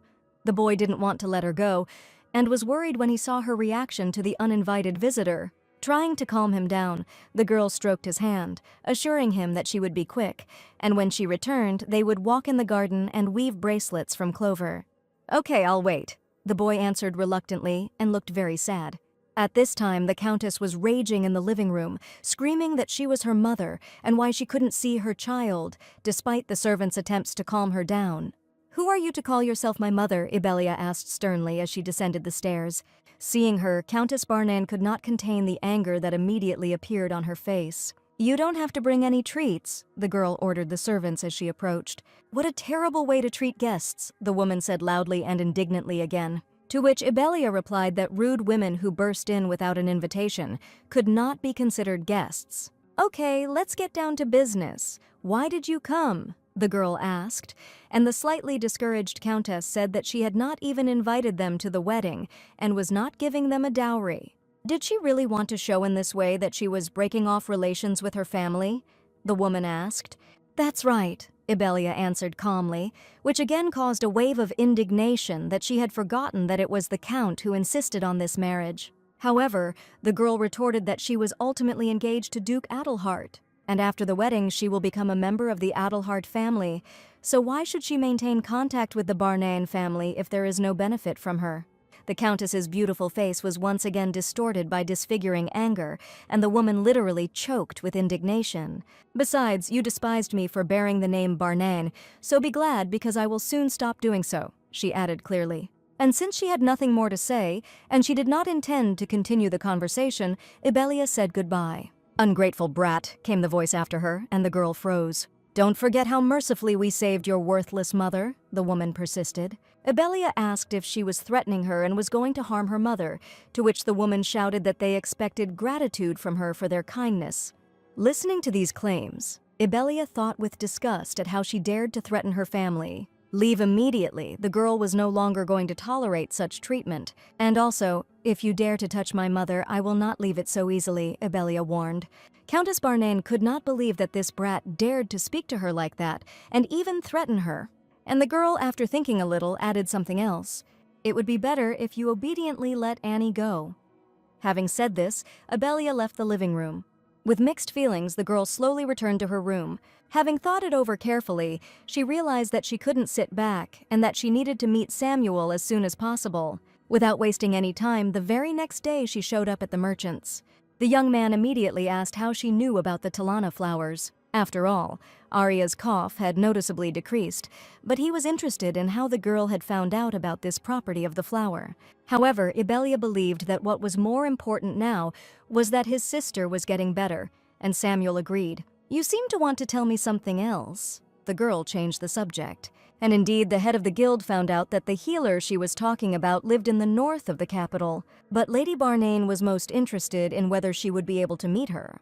The young man answered in the affirmative and offered to take the lady. He also exchanged her jewelry for money. With these words, he handed her a rectangular object with a tassel, informing her that it was her case bank token. Why are you giving it to me, Ibelia wondered. To which Samuel replied that it included a fee for the information she provided. And when the girl asked again in surprise, he replied that it was payment for his sister's life. But the token needs to have a name on it. May I know your name? The young man asked with a stupid smile. The girl introduced herself as Ibelia, and at that moment the token in her hands began to sparkle. Ibelia is a beautiful name, the man complimented, and the token emitted a particularly bright flash of light. Then a very relaxed Samuel revealed that he had put a spell on the token so that she would not have to worry about it being lost or stolen. Thank you, and forgive me for being so impudent, but I have one more request. I want to find one person again, the girl said. And when Samuel asked who they needed to find, Ibelia sadly replied that it was her mother. But it so happened that she had no information, and all she remembered about her was her pink hair. The guild leader noted that in this case the search could take a long time, but the girl added that it needed to be done as soon as possible. She must find her mother before Count Barnain does. Then Samuel asked if she had any more information. She is connected with Count Barnain, Ibelia answered sadly. 20 years ago, she worked for the family of Count Barnain, and he can start his search based on that. In addition, she can pay him with money, but as a token of gratitude, she will tell him something else. I also know a doctor who can cure your little sister, the girl answered with a smile. The excited young man immediately asked who it was and received the answer that it was the one they would soon meet. After some time, they arrived at a small house surrounded by greenery. The girl knocked gently on the door, asking if the owners were home, and the door creaked open quietly. Who's there? The red-haired girl with glasses asked timidly. There was a girl and a boy standing at the door, and the girl asked if she was Erin Lawner, causing the lady of the house to flinch in fear. I heard that a good healer lives here, so I immediately hurried here. I need your help, Ibelia said with a disarming smile. As a true doctor by vocation, Erin could not refuse those who needed help and invited them to come inside. Having seated the guests and poured them a cup of tea, she asked how she could help them. I'll try to put it briefly. I want to become your sponsor, the guest replied. She also wants to help her get the drug on the market and heard that she is looking for a sponsor. Erin confirmed that this was true, but most sponsors were worse than traders. They wanted to take the bulk of the profits for themselves. I'm so tired of this. I don't want to be a toy in the hands of aristocrats anymore, Erin said with great pain in her eyes. Ibelia herself understood that she was no different from those very aristocrats. After all, she also wants to become her sponsor for her own benefit. I understand that I will not tell you beautiful words and assure you that I am not like other aristocrats, but I can promise that I will respect your opinion, the girl said. Erin will be able to set the price for her medicine herself, and she will only be given 10%, and she will also never interfere in her affairs. Why do you trust me so much? The doctor was taken aback. Ibelia replied that one child really needed her help. I want you to help my little sister. The dark-haired guy sitting next to her joined the conversation. His sister was born very weak and has difficulty breathing. If she overexerts herself, they have given her the best heart medicine, but she is not getting better. Erin found it difficult to make a diagnosis based on his words alone, so she asked to examine the child. Ibelia intervened, saying that she would prepare everything necessary and wait for them at the Adelhard mansion.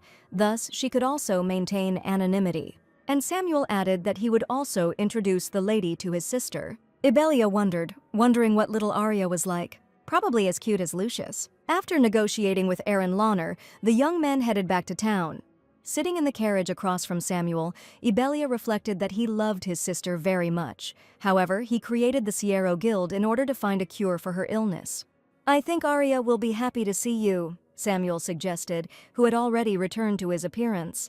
And then he explained with a laugh that Arya was his younger sister. She doesn't often communicate with people because of her illness, so she is always happy to meet new people.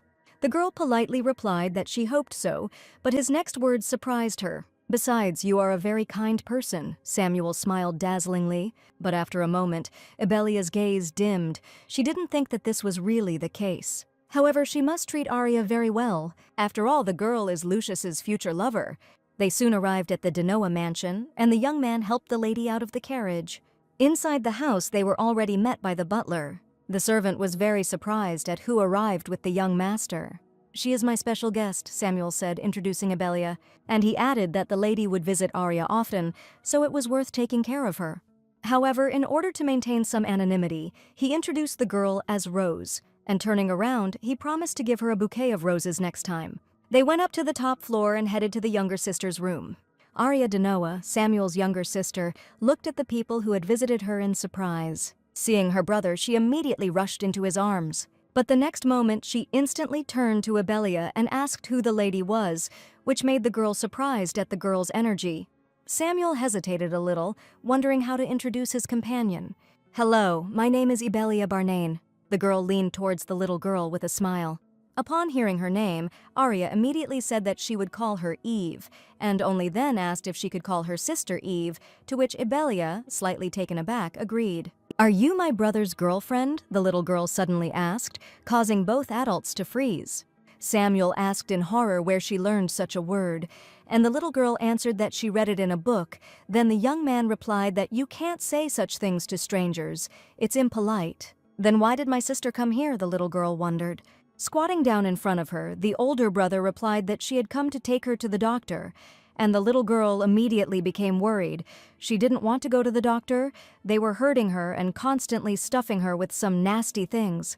This healer is a kind and sweet girl. She will not hurt you, Ibelia answered affectionately. And Arya asked again if this was true, if the healer really wasn't like that last grandfather. Yes, sister promises, Ibelia Barnain persuades her. Arya believed him. Rushing into the depths of the room, she said that she would go change clothes and asked to wait a little. Samuel meanwhile noticed that the lady was indeed very kind to the children, but the girl herself believed that she was simply doing her duty. If everyone were like you, the world would be a wonderful place, Samuel said, smiling at her. Some doctors wanted to use Arya as a guinea pig, but he quickly stopped their attempts. After this, Arya began to be afraid of all doctors. To tell the truth, Samuel was still a little skeptical about the new doctor. But Ibelia noticed that Mrs. Lawner loved children and was very kind, so she would do everything possible to cure Arya. After some time, everyone gathered at the Adelhart estate. Erin examined her little patient with all the tenderness she could muster, and finding her pulse weak, she asked her brother what the other doctors had said. Samuel, in a different guise, replied that everyone had different versions, but most doctors agreed that she had weak bronchi. But Erin herself did not think that she was doing bronchi and asked if she had been given any medications recently. And after the answer that she was given a decoction of talon flowers, she was surprised to notice that they contained a lot of mana and asked if they helped. Yes, it's the only medicine that has had any effect, Samuel replied. And Erin said in surprise that talana flowers are usually prescribed to young priests. Okay, I understand. Give her a decoction of talon flowers if she feels unwell again. The doctor gave instructions, and she herself hurried to leave, since she needed to conduct additional tests, and later she would write a prescription. At that moment, the door to the living room opened and Lucius entered the room with a satisfied smile that Lady Abelia had returned. However, only a moment later, the boy discovered that she was not alone in the room. "Sorry, I didn't know you had guests," the young gentleman said in fear. Ibelia said that it was nothing to worry about and suggested that we go in, introducing the guests as her friend Samuel and his younger sister Aria.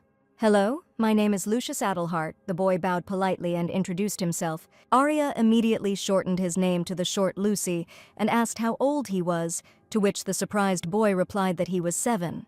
The girl was also 7 years old and she was surprised that they were the same age. Aria immediately decided that they could become friends.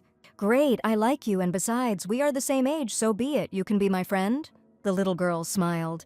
Young Adelhart, who had never had a single friend before, asked excitedly if she would really be his friend. And blushing, he said that he had never had any friends before. Lucius was a little embarrassed that he had no friends. At this time, the girl took a few steps towards him. Having informed him that it was a secret, she leaned over and whispered something in his ear. Hearing her words, Lucius was literally dumbfounded because she said that he was also her first friend. Since the Adelhart estate was still visited by guests, it was decided to organize a small tea party. Lucius handed Aria his favorite chocolate chip cookie. "These cookies are my favorite too. Try them," he insisted. Instead of taking the treat with her hand, Aria bit off a piece straight from Lucy's hand, surprising the boy. After chewing, she reported that it was indeed delicious. Samuel and Abelia, who were watching from the side, were discussing how Aria seemed very happy to meet the young duke, and the young man asked if he could bring her here from time to time. Ibelia agreed, but noted that he did not have to come at all. He could only send Aria, to which Samuel replied that she was too cruel. Laughing that she was joking, the girl thought it was strange, but it was so easy for her to communicate with him, by the way. Since she became Ibelia Barnain, she had to laugh heartily. At that moment, another person entered the living room. I was informed that we had guests. Duke Adelhart appeared in the room. Upon seeing him, Samuel immediately took the ring off his finger, changing his appearance, and smilingly said that he had not seen Duke Adelhart for a long time. "Sir Denoa, what brings you here?" Cassis was surprised to see him next to his bride. Ibelia replied that she had invited him to perform one service. But the Duke was interested in what kind of service he had done, and the young man replied that he had simply helped the lady get home, asking not to misunderstand. "I see," replied the Duke. All this seemed strange to him, but he said nothing more. Ibelia noticed his strange look, but she didn't say anything else either. "I'm sorry I invited you over without your permission," the girl said, sensing the ambiguity of the situation. Cassis noted that she had no need to apologize, since the lady had already become a member of the Adelhart family, and she is free to do whatever she wants. Samuel, standing between them, felt very strange. Mentally, he wondered why there was such a strange atmosphere between them. He suddenly remembered, too cheerfully, that Aria had not yet greeted the Duke, and since they had already met, he needed to introduce her to everyone. Calling his little sister, he asked her to quickly say hello to the Duke. The little girl agreed and greeted his lordship according to all the rules. "Hello, my name is Aria Denoa." She made a small curtsy and appeared before Duke Adelhart. In response, Cassis nodded his head in greeting, looking in surprise at the smiling child. "Have fun. I still have a lot of things to do, so I'll go," he said, intending to leave the room. However, Ibelia managed to ask if Aria could come here more often, since Lucius liked her, to which Cassis replied that of course he trusted Sir Denoa and would tell the manager to take care of them. Then, having said goodbye, he finally left the room. As Ibelia watched him go, she thought that although he said that everything was fine, he looked somehow dissatisfied. And indeed, upon returning to his study, Duke Adelhart was literally radiating discontent. The assistant also noticed the change in the gentleman's mood and thought that he was perhaps dissatisfied with the recent behavior of Countess Barnain, and he wanted to keep it a secret. But what can you do if he knows everything? And turned to the Duke. "They say that Countess Barnain came during the day and caused a scandal. Are you unhappy about this?" asked the assistant. Cassis then asked if Lady Barnain was all right, to which Logan replied that she had done well, and the Duke added that they must make sure that such a thing did not happen again. The Duke then noticed what kind of documents were there, and they turned out to be the materials of the investigation into the connection between the Earl of Barnain and the royal family of Session, which he had asked to collect. Recently, the demand for magical goods in the Empire has increased, so Count Barnain actively trades with the Kingdom of Sessia. This is probably why he became close to the royal family. Prince Lionel came to study at the Imperial Academy 14 years ago and returned to the kingdom 8 years ago shortly before graduation. After this, he did not appear in public for about a year, and there are rumors that he was imprisoned. At that time, Count Barnain was visiting the Kingdom of Sessia. The imprisoned Prince Lionel and Count Barnain, who often visited the Kingdom of Sessia, it seemed that Lionel really was Lucius's father, Cassis thought. That's not relevant, but, the assistant continued, and the Duke told him to continue. It is said that during the year that Prince Lionel was imprisoned, his hair turned gray. He was of a strong build, but he lost a lot of weight and became like a living skeleton. People believe that he was tortured for attempting a coup d'etat, but since he was not executed, it may be just rumors. Imprisonment, Cassis thought. If it was true, then he simply could not return to Julia. What else should I do? Asked the assistant, finishing his report. The Duke ordered to find out whether the royal family of Session was cursed, and also not to tell anyone about this investigation. Ibelia has gone completely off the rails, Countess Barnain complained to your husband. She kicked her out of the mansion, saying that she was an uninvited guest, and also demanded that her maid be returned to her. The woman was indignant. She demanded that her husband do something. Would he really dare to leave everything as it was? Duke Adelhart's letter was somewhat strange. When they talked about the child's father, the advantage was on his side. The Duke so easily agreed to the engagement. So why did he suddenly change so much? It must be Ibelia's doing. The Count thought he raised her to be an obedient girl, but in the end he raised a tigress. Of course, I'm not going to leave everything as she did, he answered the Countess. He always has a backup plan. The Count made a sign with his hand. A servant appeared at the master's call, ready to listen to the order. Bring me the mother of that girl, Count Barnain ordered, referring to Ibelia's mother. A few days later at the Adelhart estate. Aria, welcome, Lucius greeted his friend cheerfully. However, the girl said that she came not for him, but for her sister Eve, which made the girl smile. Sorry for the inconvenience. Aria kept asking to visit you, and even threw tantrums about it. Samuel was embarrassed, to which Ibelia replied that everything was fine. Lucius was also really looking forward to her. After some thought, Lucius asked his friend why she called Lady Ibelia sister. And the girl replied that she just wanted to. Can I call Lady Ibelia Eve too? Lucius asked with puppy eyes. Ibelia, at first taken aback by such a sudden request, a second later smiled and gave him permission. Lucius blushed a little. The boy seemed to be extremely happy. Lady Eve, Lady Eve, Lady Eve, Lucius began to say. Aria immediately rushed at him, demanding that he stop and not make such noise. While the girl was watching the frolicking children with a laugh, Samuel asked if he could talk to her alone. While the children were playing in the garden, the young people were talking in the gazebo. Samuel reported that he had found the woman she had asked about. It turns out they lived in a small village located within the Viscounty of Owen. Owen, then, the girl thought.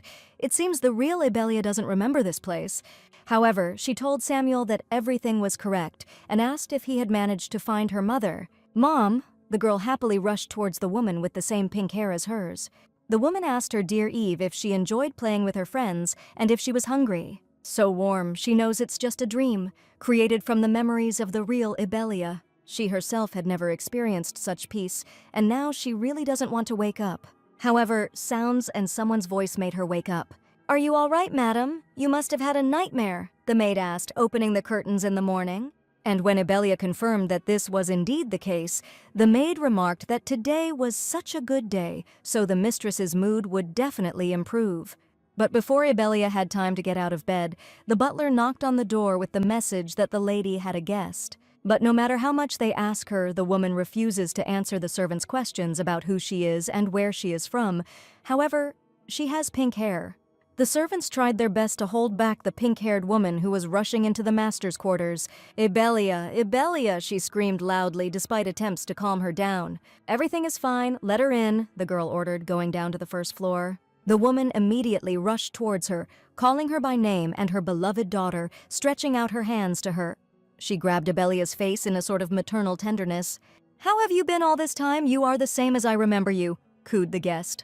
Ibelia asked why she had come, and she said that Count Barnane had told her that she was getting married soon, and that she had decided to move into this mansion before the wedding, which had upset him greatly. "Ibelia, my dear daughter." The woman seemed to feel genuine tenderness towards her. Hearing her mother's voice, the girl almost burst into tears. She immediately wanted to hug her and ask about everything, how she was doing, whether she had recovered from her illness, whether everything was okay with her. However, Ibelia slapped the woman's hands sharply, freeing herself from her grip. This woman is not who she claims to be, and I am now taken aback by her behavior. But her mother always called her Eve, so the girl asked again. "You really are my mother." Ibelia's eyes showed undisguised contempt.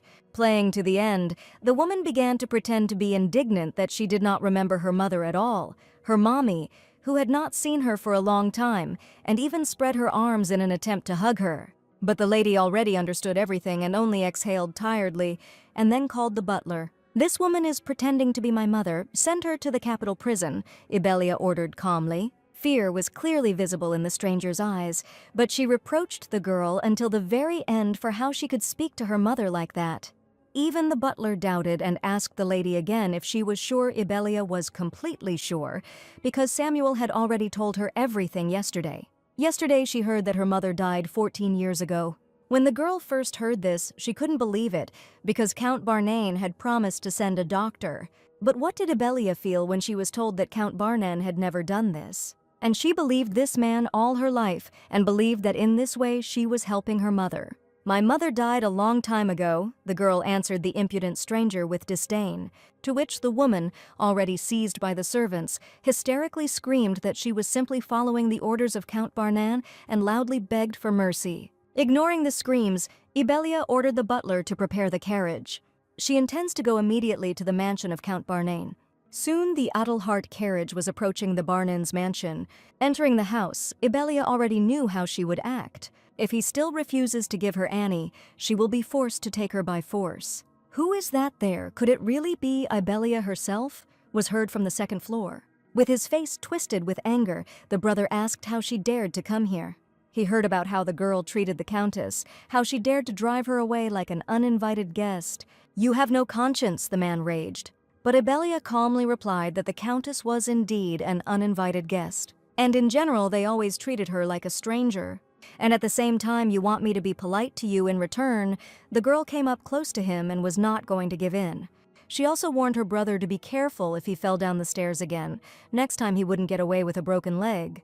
"It's your fault. You think you can get away with it," the brother realized and pushed Ibelia hard. However, the girl took a step back and replied that it was none of her business, and he fell himself.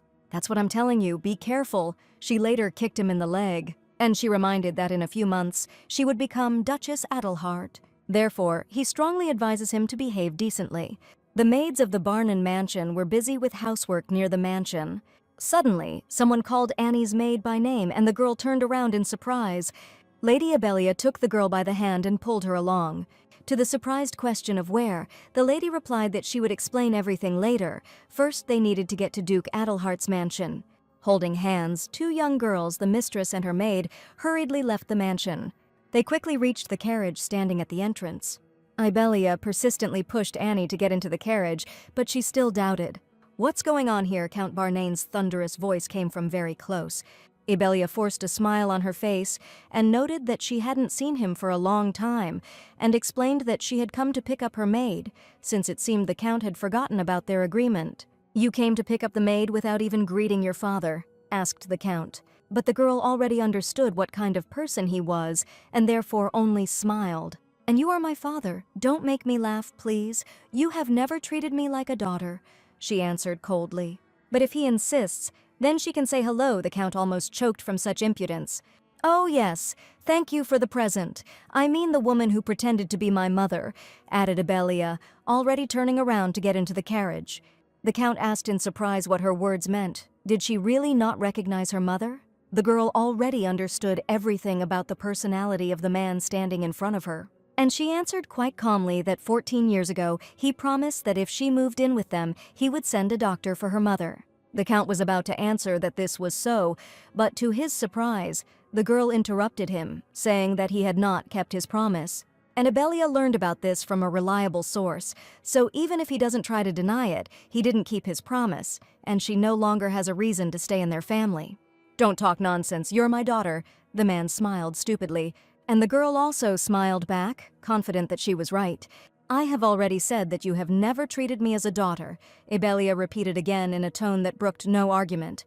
She remembered the first days in this mansion, when the Count told her that if she wanted to become his daughter, she had to be a real lady. The girl, hoping that he would help her mother, obeyed without question. Thanks to this decision, she will be able to save her mother. At least by suffering a little, she will be able to help her, and when she grows up, she will definitely meet her. She used to live in hope, but now there is nothing keeping her in the barn and mansion, so she asks not to try to contact her in the future. After the girl finally left with her maid, the Count stood silently at the window. "How did she know about her mother's death?" the man asked angrily. If it weren't for this information, he could still manipulate her. Could this all be the work of Cassius Adelhart? But it's impossible. That cold-blooded bastard is not capable of such a thing, and he wouldn't risk it for Abelia. Then who, the Count wondered. No, now is not the time to think about that. The main problem now is that Abelia has escaped from his control, and she intends to run away to the Adelharts forever, so he must stop her. With these thoughts, Count Barnane rang the bell, calling a servant. "Yes, sir. What do you command?" The butler immediately appeared in the room. The Count ordered a letter to be sent to Catherine. He needs her to come to the capital urgently. If a chess piece no longer serves him well, he must replace it immediately. Moreover, there are many girls vying for the position of Duchess Adelhart. You can simply seat another, more obedient one. That same night, Abelia decided to take a walk in the Adelhart garden among the blooming rose bushes. Her thoughts did not give her peace. The real Abelia remembered everything, especially the scent of roses that came from her mother. "My daughter is so beautiful," the woman said with a tender smile. Now the girl tried her best to convince herself that these were not her memories. But why then are her eyes wet with tears? At that moment she felt a light breath of wind, and she turned around in surprise, noticing that she was not alone in the garden. Cassius Adelhart stood next to her, holding out his cloak to her. Saying that it was cold outside, the man threw it over the crying girl's shoulders. He didn't say or ask anything else, he just was next to her. A little earlier, an assistant approached the Duke to tell him the news. Cassius immediately thought that something had happened to Lady Barnane, and asked if the Countess had come again. The assistant immediately replied that no, but hesitated, not daring to speak further. Finally, he reported that he learned about what happened that afternoon. A woman came to the lady who pretended to be her mother, but she knew that her real mother had died long ago. Logan also told the Duke about the treaty that Count Barnane had made with Abelia 14 years ago. "So that's how it is, just like Lady Barnane is now?" Cassis asked with concern. And the assistant replied that the lady was refusing to eat and would not leave the room. The maids brought her food several times, but she always refused, and the assistant, to his great regret, could not help her in any way. That day, Cassis stayed up late in his office working on documents. Suddenly he heard footsteps in the corridor. The man immediately realized that it was Abelia, but where was she heading at such a late hour? So the Duke followed the girl into the garden and found her crying. Standing next to him, Abelia thought that she should at least change her shoes since she had gone out into the garden in her house clothes. The man looked at her with understanding, guessing what she was feeling now. "My mother?" he began the conversation, although it was difficult for him to do so. He said that his mother died of fever 10 years ago. They invited many doctors, but no one could cure her. It was a strange conversation, however, that Cassis started, thought Abelia. Why did he suddenly start talking about his mother? Maybe he found out from Logan about what happened during the day. Then he's probably just trying to comfort her, albeit completely ineptly. But no, she must be mistaken. He would not console her. After all, not long ago he despised Abelia, but suddenly he shows concern like this. In fact, she would like it to be true. "Are you trying to comfort me?" she asked the Duke timidly. But the man didn't answer and looked away in shame. Then Abelia added that it wasn't worth it. Everything was fine. She wasn't that upset. But still, she gently stroked the cape on her shoulders and, smiling softly, thanked him for his concern. She feels much better, and now she will be able to sleep, so she will go to the room. After wishing the Duke good night, Abelia returned to the house, leaving Cassis alone in the garden. The man thoughtfully wondered why she was thanking him for such a simple consolation. This girl is so strong, independent, and reckless, but at the same time so fragile that he wants to protect her. Catching himself thinking this, The Duke opened his eyes in surprise. The fact that he thinks about her like that can only mean one thing. I want to protect her. This was a new thought and new feelings for the heartless Duke Adelhart. A few days later, Ibelia came to the head of the guild, Sierro, on business again. Samuel, who was running the tavern in another guise, immediately noticed the girl entering. You've come?" He greeted her as if he had been waiting for her, and he added that he knew in advance that she would pay him a visit very soon. "Please sit down, dear visitor." The young man placed a drink in front of her. Ibelia did so, thanking him, and Samuel asked if she was okay. And he asked whether what he said a few days ago had influenced her. The girl hesitated a little and replied that she was trying to come to her senses. She was a little prepared for this, so she wasn't very surprised. She was very ill and doctors doubted that she would survive, Ibelia said about her mother. But unfortunately, she did not know that Count Barnon had not sent a doctor at all. After listening to her, Samuel asked what the lady had come for today, and Ibelia replied that she wanted to find her mother's grave. The young man said nothing in response, just silently looking at the girl. And then he handed her a small envelope. Ibelia took it in surprise, guessing what was inside it. "Just in case, I found out where her grave is. It is located in the area where you lived before," explained the head of the guild. And while the girl looked at the envelope in her hands, tears welled up in her eyes. "Thank you very much. I always knew you were a reliable informant, but I didn't think you could handle it so quickly," she answered quietly. The young man reached out and gently wiped the tears from the girl's eyes. "We just give special attention to our VIP clients," Samuel said with a smile. A few days after visiting the tavern, Ibelia wanted to talk to the Duke. She asked him to spare her a few minutes as she wanted to talk about something. Come into the office, Cassis invited the girl, and he added that it was cold here in the corridor. Ibelia was surprised. As his speech sounded informal and not as cold as before, it seemed like they became a little closer. "So what did you want to tell me?" Cassis asked as the girl sat down on the sofa opposite him. Over a cup of tea, Ibelia announced that she wanted to hire one person as her personal physician. But Cassis asked if she had a reason for this. Perhaps she did not trust the Duke's doctor. "No, it's not that. There's just a doctor I want to support." The girl was afraid that she might be misunderstood. And she doesn't ask to hire her to work at the Adelhart estate. She just wants that girl to become her personal doctor, and since she will be visiting the mansion often, Ibelia would like to get the Duke's permission. The Duke was silent, and the girl thought that he would hardly agree right away. But if Aaron comes often, then Arya will also often visit the mansion. Lucius and Arya will be able to spend more time together, which will help their love blossom faster than in the original. Although it was rather selfish of her, Ibelia thought. "Okay, do as you see fit," Cassis replied after a short thought, to the girl's great surprise. She immediately thanked him and added that she wanted to go somewhere tomorrow. And for this, Cassis also gave her permission, telling her to do as she saw fit. Then Ibelia clarified that she wanted to leave for 2 days. "Where are you going?" the Duke asked. Ibelia explained that, as he had already heard from Logan, in the village where she had lived since childhood, there was her mother's grave, and she wanted to visit her. The Duke wanted to offer her to take the knights with her, but she immediately refused the escort, saying that she would go only with Annie. "You are the future mistress of the Adelhart family house," the man retorted, and in a tone that brooked no objection, he added that he would go with her. "What? No, it's better to send the knights with me." Ibelia immediately became frightened. "You find me so unpleasant?" the man asked sadly. Ibelia let out a tired sigh, replying that that was not the issue at all. Then Cassis again asked to be allowed to go with her. As her future husband, he wanted to fulfill his duty. The girl had no choice but to agree, but she thought that this was just a marriage of convenience, so why was he trying so hard? And so the day of this little trip came. As the girl finished getting ready, Lucius entered the room and asked permission to go with her. The girl replied that even though they would use the magic portal, the road would still be long, and the young gentleman might get tired. "But I also want to go for a walk with you and Dad," the boy said sadly. The girl looked at him carefully and made a decision. "Annie, please look after the young master," she asked the maid, and the boy perked up at her words. "Does this mean that he is also going?" And the girl confirmed this, because they have never gone for a walk together before. Lucius Adelhart, a boy of 7, was happier than he had ever been in his life. He quickly ran to his room to pack his things right away.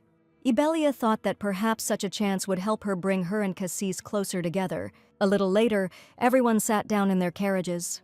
Sir Logan and Annie were already in the back carriage, and it was time for them to set off as well. An open magical portal was already waiting for them ahead. The horses pulled the carriage straight through it without any fear. Soon they arrived at the waypoint of their journey. There they had to transfer to another carriage to continue their journey. The journey was long, but the new horses pulled the carriage briskly. And only Ibelia, barely restraining herself, mentally asked why their carriage was shaking like a cart. "Isn't it hard for you to travel, young sir?" asked the girl, and the boy answered with a smile that he was having a lot of fun, and it wasn't hard at all. Ibelia was glad that he was having fun, but she herself had different feelings. She doesn't go to her real mother, but for some reason she feels very strange. Suddenly, the carriage wheel hit a stone, which shook it quite a bit. The girl, not expecting this, flew somewhere forward, but she was immediately grabbed by someone's strong hand. Saying that she was fine, the girl raised her head and realized that she was in the Duke's arms. It was the first time they looked at each other from such a close distance, and each of them thought that the other had such beautiful eyes. Cassis looked enchanted into Ibelia's beautiful eyes. Ibelia also couldn't take her eyes off the man's face. The young people, taken by surprise, froze in each other's arms for a few moments. Both of them blushed very deeply, but Cassis even more, especially after the girl's words. "You have such beautiful eyes." Ibelia couldn't help but voice her thoughts out loud. The man, like the girl, blushed deeply, feeling awkward, but was unable to say anything. "Lady Eve, are you all right?" Lucius asked worriedly, and the girl replied that she was fine, instantly returning to her place opposite the Duke. She apologized to him, saying that she didn't do it on purpose, but I still thought it wasn't that bad. Having caught herself with such an unusual thought, she tried to throw it out of her head and forget about everything. Duke Adelhart stared out the window, not daring to even look at Ibelia. The man's cheeks were flushed red, and he felt extremely embarrassed. They soon arrived at their destination and walked out into the street in complete silence. All three slowly approached the final resting place of Mother Ibelia. The girl felt such a huge bright sadness, especially when looking at a simple gravestone with words of grief. Even if it's not her mother's grave, it still breaks her heart. Let her not be lonely or sad there. Let her be happy always. "Sir Logan, I would like to order a new monument for my mother's grave. Is that possible?" Ibelia asked, and the servant answered in the affirmative, adding that he would also hire a caretaker to look after it. Annie, meanwhile, was carefully wiping the dust off the gravestone. Looking at this, Ibelia thought that her mission was complete, but then something caught her attention. "Lady Eve, please accept this." Lucius sheepishly handed the girl a bouquet of wild flowers. She asked in surprise what they were, and the boy said that they were for her mother. It was only when Lucius handed her the flowers that she realized that all this time she had seen Ibelia's mother as her own family, whom she would never be able to meet, and that those who did not love her she still loves very much and keeps them in her heart. She sincerely thanked the boy for these flowers, and she decided to leave her last feelings with them to Ibelia's mother and her family, which exists somewhere. Tears rolled down the girl's cheeks now she could live on as Ibelia Adelhart. After visiting the grave, they all walked together along the seashore, over which the sunset was glowing red. Lucius shouted with delight that the water was so cold, and the girl explained that it was only the beginning of summer and one should not go too far into it. At this moment, Logan approached the gentleman with not very good news. The assistant managed to find only one room for the night, and these words left Cassis, and especially Ibelia, in a stupor. Logan explained that there were no other hotels there, so they asked about available rooms at the one they had, but there was only one. "Wait, you mean to say that the 5 of us will sleep in one room?" The girl was frightened by such a prospect. But the servant asked not to worry about them. He and Annie could sleep in the carriage or set up camp. It was no problem. "The problem is that the 3 gentlemen will have to sleep in one room." "So the Duke, Lucius, and I are in the same room?" Ibelia asked with a dry voice, and Logan added sheepishly that there was also one bed. Very nervous, the girl said that she would rather spend the night with Annie at the camp, but Cassis immediately added that he would be sleeping at the camp. "But sir, are you sure?" Logan doubted, although Cassis himself showed no doubt. But Ibelia was very worried that he would have to bother himself so much, and the girl was sorry that it turned out this way. But there was nothing to be done. Night fell, and Ibelia and Lucius settled into the room. The boy slept soundly, tired from the long journey. Looking at him, the girl thought that he was probably very tired from the journey, and she was sorry that it turned out this way. She wonders how Annie and Cassie are doing, and if she's going too far by forcing him to sleep at the camp. He had not gone with her because he was burning with desire, and in fact he was here because of her. While thinking thus, she saw the Duke sitting by the fire. The fire crackled quietly in the night, illuminating a small patch of land. "Why are you here alone?" Ibelia asked, approaching Cassis. The man replied that the others had gone to get firewood and asked why she was not sleeping. Perhaps the room was uncomfortable. But when the girl replied that everything was wonderful and she just couldn't sleep, he looked down for a moment, and then he asked if she was okay, much to Ibelia's surprise. And the girl thought that she was right about him telling her about his mother to comfort her. At first he seemed to despise her, and in society he was considered heartless. But the fact that he brought her to his mansion, calling her his bride, says otherwise. And then he consoled her that day in the garden, acting kindly. And he even went with her today under the pretext of protection. All this was a conscious choice of Cassis. Looking at this, Ibelia realizes that Cassis is much kinder than he seems. "Thank you for asking," the girl replied with a dazzling smile. The man smiled slightly. He couldn't help but smile back at her smile. And at that moment, sitting by the fire, they both felt that something had begun to change in their relationship. After they returned from the trip, everything seemed to be fine. This can't be true. Ibelia had been lying in bed with a fever for several days. It looks like she caught a cold from the light sea breeze, but why is it only she and everyone else is fine? "You seem to be a little overtired, my lady," Aaron remarked when she was called in on the occasion. And Ibelia really did have a lot of work to do. It had been 3 weeks since she had woken up in this body, and during that time there had been a marriage contract and a contract with Samuel, and a fight with the Barnane family, and her head was spinning from all of it. Aaron added that the lady needed to get some proper rest, and so asked the young Duke, who had been with Eve the whole time, to leave the room and not come back until the lady was better, much to the boy's dismay. "You might get infected," the doctor tried to explain, but Lucius retorted that he was in good health and would not catch a cold.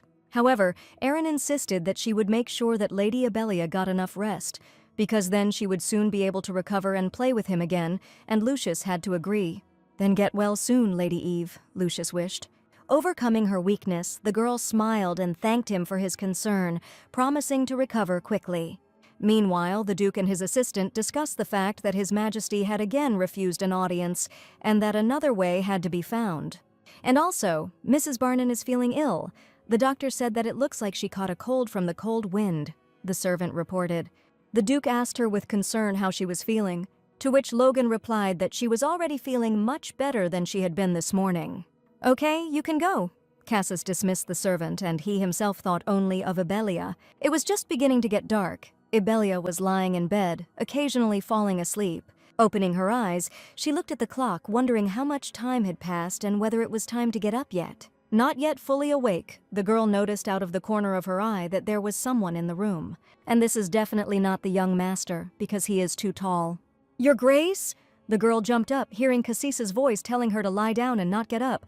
Feeling extremely awkward, the girl asked where Annie was and was told that the maid had gone out for a moment to fetch some water. Ibelia didn't know what else to say, so she just sat there in silence.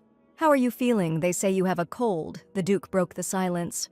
But when Ibelia replied that everything was fine and the medicine was helping, the Duke placed his hand on her forehead to see for himself. "You have a fever," the man stated, noticing how she blushed. With great reluctance, he removed his hand from her forehead, later sliding it through her hair. "It's not me who has a fever, but your hands are cold, Your Highness," the girl replied. But the man didn't understand what she was talking about, and then Ibelia clarified that he was just off the street, and he had to agree. Then she asked what brought him to her room, and the man hesitated. Couldn't he just come like that? "When Lucius was ill, you yourself told me to visit him," Cassis replied, blushing, trying to explain his visit. But Ibelia wondered why he remembered this now. Cassis, who was unable to express his feelings for Lucius, had to explain everything to Ibelia using his fingers. But since he suddenly started talking about it, does that mean he's worried about her now? "Wait, you mean to say that you're worried about me?" the girl asked, puzzled. After a short silence, Cassis recalled how he had said that his mother had died of a fever. And the girl realized that he came because he was worried that something might happen to her. It turns out the Duke has a sweet side too.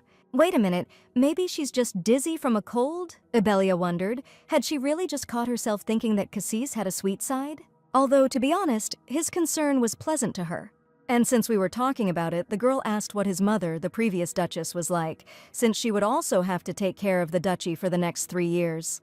I don't have any special memories of my mother. She was very ill after I was born, Cassis replied, and the girl said that she was sorry that he couldn't spend more time with her. He must have been very sad. But she immediately stopped herself, deciding that her words had crossed the line of what was permitted. That is, I wanted to say, she tried to justify herself, but the man interrupted her. Cassis said he didn't know if he was sad when his mother died. He didn't cry. Usually people cry when they are sad, and that is why some pointed fingers at him, saying that he was insensitive, since he did not shed a tear when his parents died. And then he addressed the girl by name, and hearing his voice, she was surprised. "Tell me, do I seem like a monster to you?" asked Cassis. The look of this strong man was so sad that the girl was confused. And having answered that not at all, she thought that Cassis was not at all insensitive just because he could not cry. Everyone expresses their feelings differently, she explained with a smile. Therefore, the absence of tears does not mean the absence of sadness, because Cassis simply finds it difficult to show his emotions. To achieve the title of Duke, he suppressed his feelings and even grief. But this makes her want to know more about him, to understand how little Cassis grew up. What kind of life did he live, and what did he feel while walking through this life? She wants to know the very soul of this strong and kind man.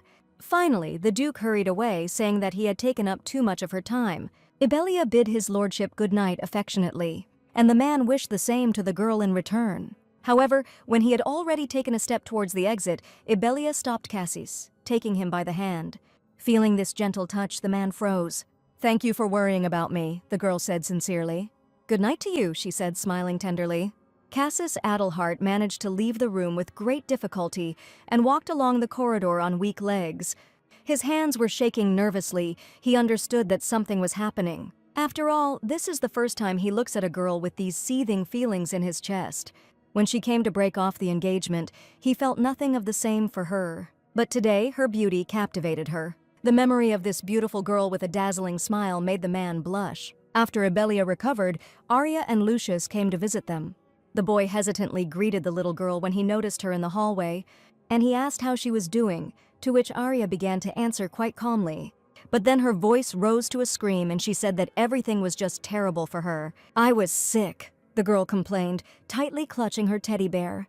Hearing this, Ibelia turned to Samuel with concern, but he explained that she only had a slight cold and there was no need to worry. "That's right. Nothing terrible happened, but they still wouldn't let me go out, even though I felt great and wanted to see Eve." Arya was indignant. And when her brother explained that he was worried about her, she called him mean, which wounded Samuel to the very heart. "It's good that you've recovered, but let Aaron examine you just in case." Ibelia was still worried. And soon the doctor was already at the estate and examining the girl.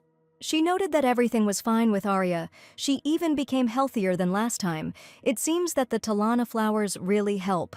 Hearing about the medicine, the girl was again indignant that the tea was terribly disgusting, very disgusting, but her brother forced her to drink it, and Samuel had to admit it. "Now that you are well, can we play in the garden?" Lucius asked, and the girl happily agreed. This made the boy incredibly happy, because he missed his friend very much. And the children instantly ran out into the street. Ibelia barely had time to tell them to be careful. Then turning to Samuel, she added how glad she was that the Talana flowers had helped, and he noted that it was all her doing. The young man was about to leave, as he was not very comfortable being here. At first, Ibelia did not understand, but soon it dawned on her that it really was not very good if the future Duchess was alone with a strange man. "Then I'll send a carriage for Arya later," the young man added, and the girl was surprised that he didn't come himself. Smiling dazzlingly, Samuel asked if the lady was disappointed that he was not coming. But Ibelia answered seriously that this was not so, which made the young man try to turn everything into a joke. In any case, he had a lot of things to do today, so Samuel said goodbye to Lady Ibelia. Then the guild leader turned to leave the room and was dumbfounded. Duke Adelhart stood before him like a wild wolf, glaring at him with a dark gaze. "Ah, Your Highness, you returned early," the girl noted, and Cassis confirmed that he had finished his business earlier than he had planned. The girl said that Lucius was in the garden with Arya, but Cassis did not take his eyes off Samuel. "Your Highness, it's been a long time since we've seen each other. I was just about to leave." The young man began to stutter. And then quickly shouting "see you later," he rushed towards the exit. Ibelia thought he felt awkward around the Duke. "You and Sir Samuel," Cassis began to the girl's surprise, but he never asked his question, saying that they would see each other at dinner. Ibelia stood there in bewilderment, watching the Duke leave. Maybe she misheard, but it seemed like he wanted to say something about Samuel. It has been a month since Ibelia arrived at the Adelhart family estate. There are 2 months left until the wedding, and Logan seems to be very busy with preparations. "Would you like Madame Olette to make your dress?" the servant asked. Madame Olette is a famous fashion designer from the capital, famous for her wedding dresses. All noble ladies dream of a dress from Madame Olette. Ibelia saw no reason to refuse the services of the most famous fashion designer of the capital, and therefore asked to contact her. But Logan had one more important question, and the girl was ready to listen to it. "How do you plan to walk down the aisle? Traditionally, you must be accompanied by Count Barnan," his servant asked. And Ibelia wondered indeed how she was going to do this. In this world, as in Korea, the bride is walked down the aisle by her father. But she had broken all ties with Count Barnan. Logan suggested that the gentleman do it, and his suggestion seemed the most reasonable. But will she be able to withstand this awkwardness? They will most likely look like robots. It's scary to even imagine. Ibelia thought hard, but soon a wonderful idea came to her mind. "Logan, I have an idea," Lady Barnan said excitedly. Having invited Lucius to a small tea party, the girl asked the boy a question, surprising him. "Could you please walk me down the aisle?" she suggested. The young gentleman asked again in surprise how that was possible, and she explained that he simply needed to take her hand and lead her to the altar. Considering her idea to be brilliant, Ibelia was glad that she would not have to take Cassis by the hand. There are also rumors in society that when Duchess Adelhart gives birth to a child, Lucius's position will be shaken. But he is the heir no matter what others say. If Lucius walks her down the aisle, everyone will know that they recognize him as their heir. "May I take Lady Eve's hand?" Lucius suddenly doubted. Ibelia was taken aback, not understanding what he meant. "I'm a bastard," the boy added in a low voice. "Young master, why did you say that?" His words made the girl wary, and she asked the boy to never say that again, because he is the only heir in the Adelhart family, and no one dares to dispute this. Impressed by her words, Lucius looked up in surprise. "Yes, I'm sorry, Lady Eve," he replied with an embarrassed smile. Ibelia didn't understand why Lucius was still upset about being born illegitimately. She had heard that Margaret, the young master's nurse, had driven away anyone who dared to insult Lucius. And after her arrival, no other lady dared to come here to become Cassis's wife, and she thought that discrimination was over. But now he looks even more depressed than when they first met, so she asks Lucius how his training went, and the boy replies that it was fun. But when Ibelia asked what he had studied today, he feigned that it was a secret, but the girl noticed a bruise on his arm under his shirt. This discovery and the child's strange behavior made the girl wary. Then Ibelia called Annie and whispered to her to fulfill her request. Soon they finished eating, and the boy said that he was full. Then Ibelia's maid asked if the master wanted more milk, and the boy did. "Okay then," the maid stepped forward to pour the milk, but at that moment she stumbled and spilled the drink right on the young master. "Your Grace, forgive me, let's go quickly. You need to change urgently. I'll help you." Annie worried while the lady calmly drank tea. Soon the maid returned and excitedly reported that the mistress was right. "The young gentleman has a wound on his hand," the girl worried, and she added with horror that it looked like a mark from a blow.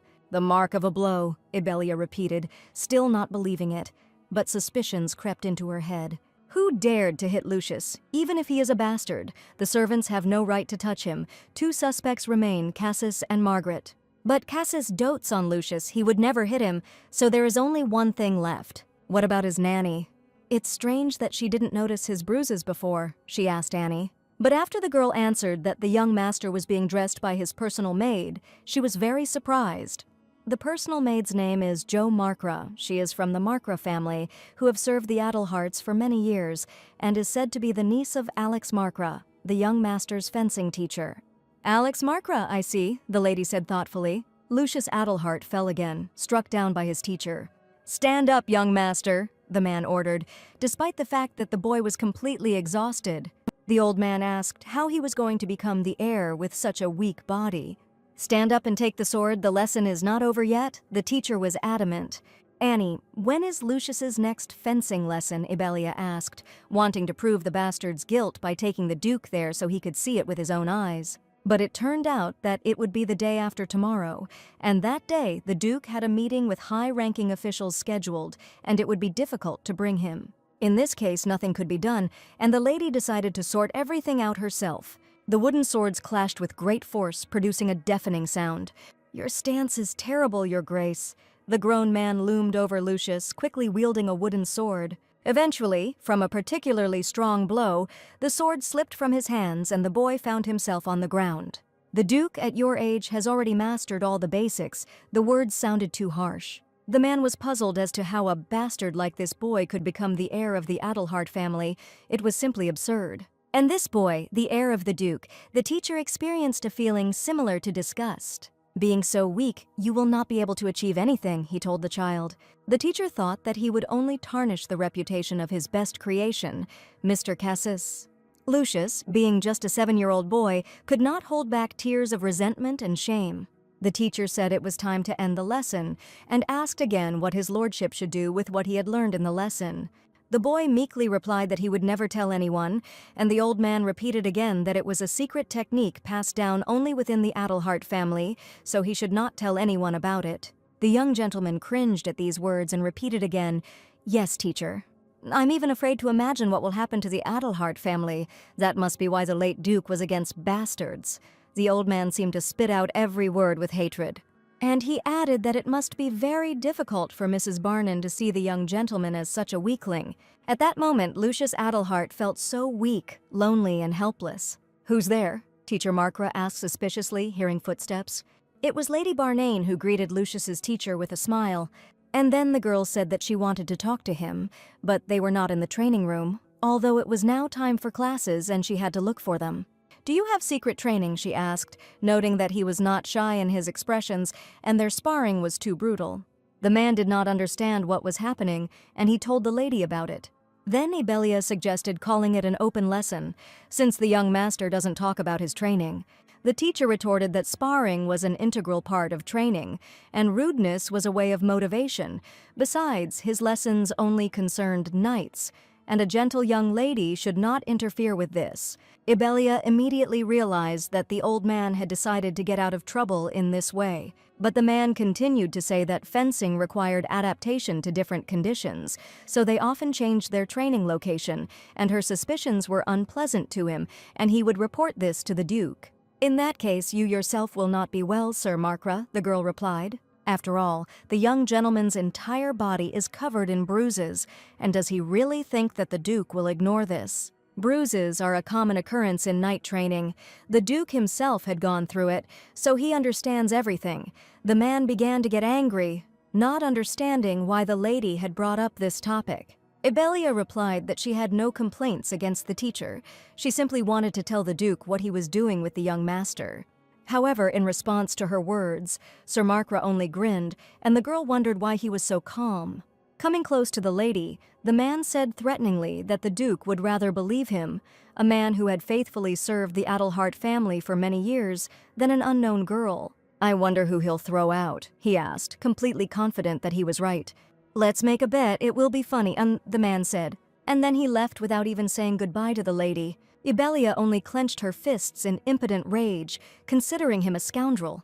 The sun was setting, and it was only towards evening that the Duke returned home. A deafening knock was heard in the estate. Someone was banging on one of the doors with all their might. The surprised Cassis opened the door and, seeing Ibelia on the threshold, barely had time to ask what had happened. It happened, and how it happened. The girl literally radiated rage. The Duke saw the girl in such excitement for the first time, and was literally taken aback. Having calmed down a bit, the girl still excitedly asked to change the young master's fencing teacher. And when Cassis asked if she meant Alex Marker, she got angry again, shouting that it was this idiot. "He's bullying the young master, using training as an excuse to make fun of him," the girl explained sadly. Cassis couldn't believe it, because Lucius said he liked training.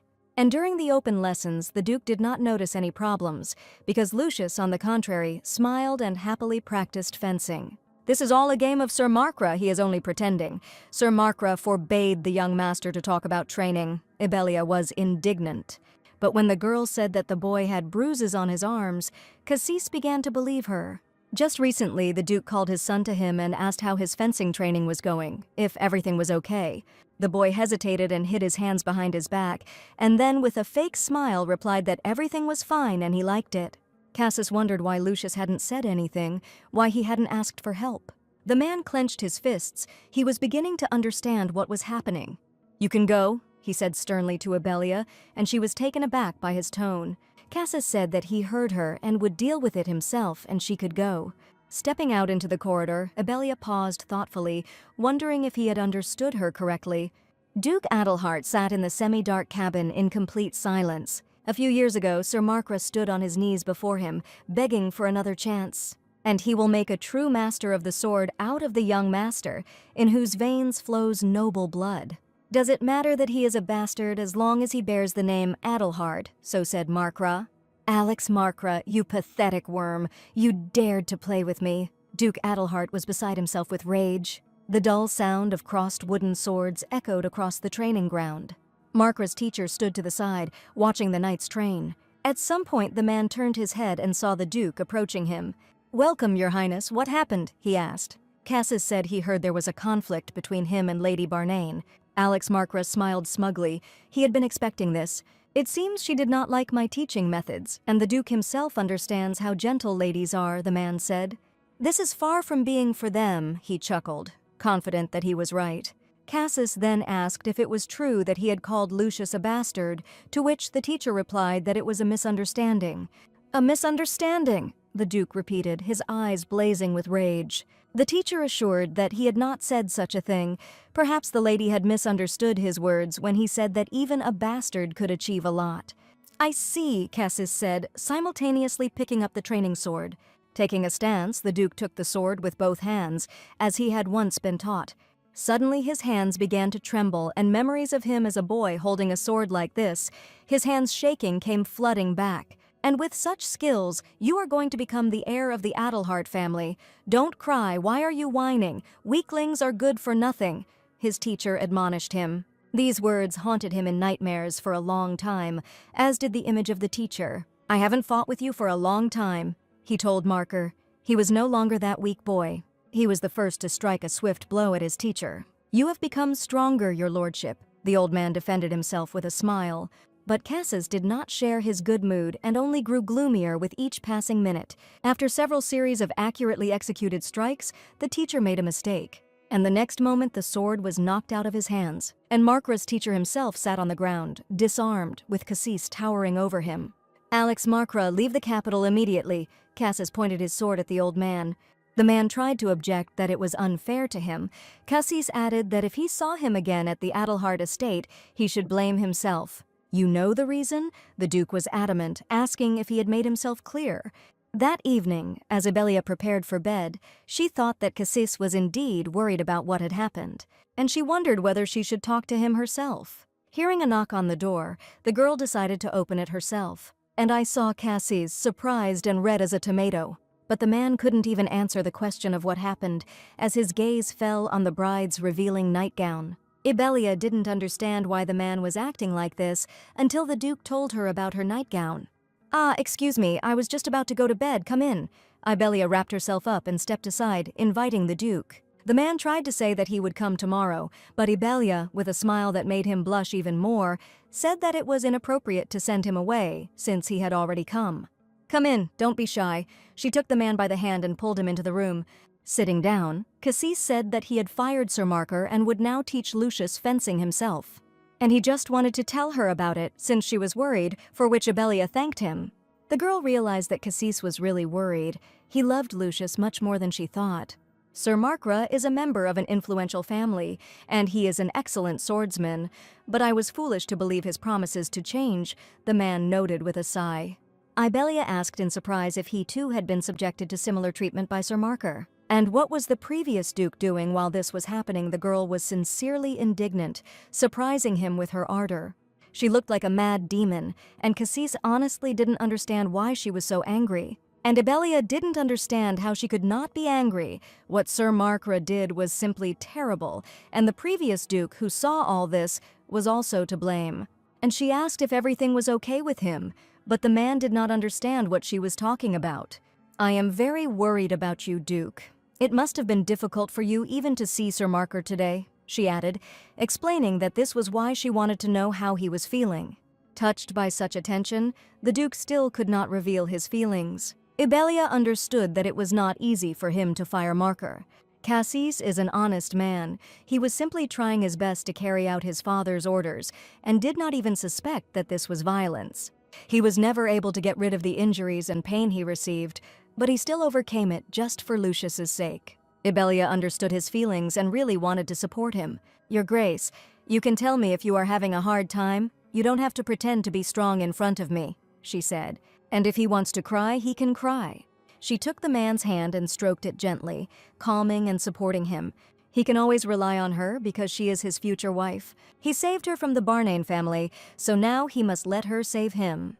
Cassis listened with a completely bewildered look as Ibelia said that he was already fulfilling his marital duty, and she, too, must fulfill hers. That is what husband and wife do. The man sat silently, digesting her words. Fearing that she had crossed the line, Ibelia began to repeat that they were, of course, not a real husband and wife, and it was unknown how long this marriage would last. However, the man interrupted her flow of words and squeezed the girl's hand in response. He asked again if she had really said that he could cry if he wanted to. "So I can come to you whenever I want to cry?" Cassis asked seriously. Ibelia looked at him with wide eyes, and then she replied with a smile that, of course, at any time. The man was deeply touched. No one had ever said anything like that to him before. "Then I can cry a little now." The Duke was overwhelmed with barely restrained emotions. Realizing that it was serious, the girl intertwined their hands more tightly, supporting the man. Of course, Ibelia smiled happily. Only that day, Cassis Adelhart did not cry at all. He just looked into his bride's eyes for a long, long time, without taking her eyes off him and forbidding him to let go of his hand. Life at the Adelhart estate returned to normal. One sunny, slightly cloudy day, Ibelia walked leisurely through the estate grounds. "Lady Eve," Lucius called out to her with a smile as soon as he saw the lady. The girl brought the young gentleman some lemonade, assuming that he was hot.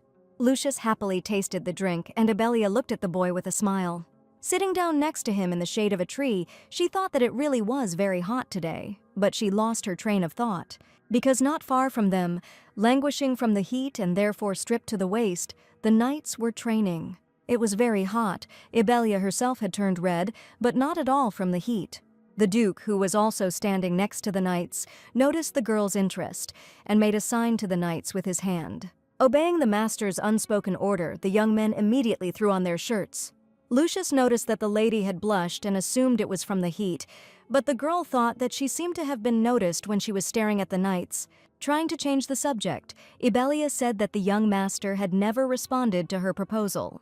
Lucius couldn't understand what she meant. "Will you lead me to the altar?" the girl repeated her question. And then he remembered, delighted by such an offer.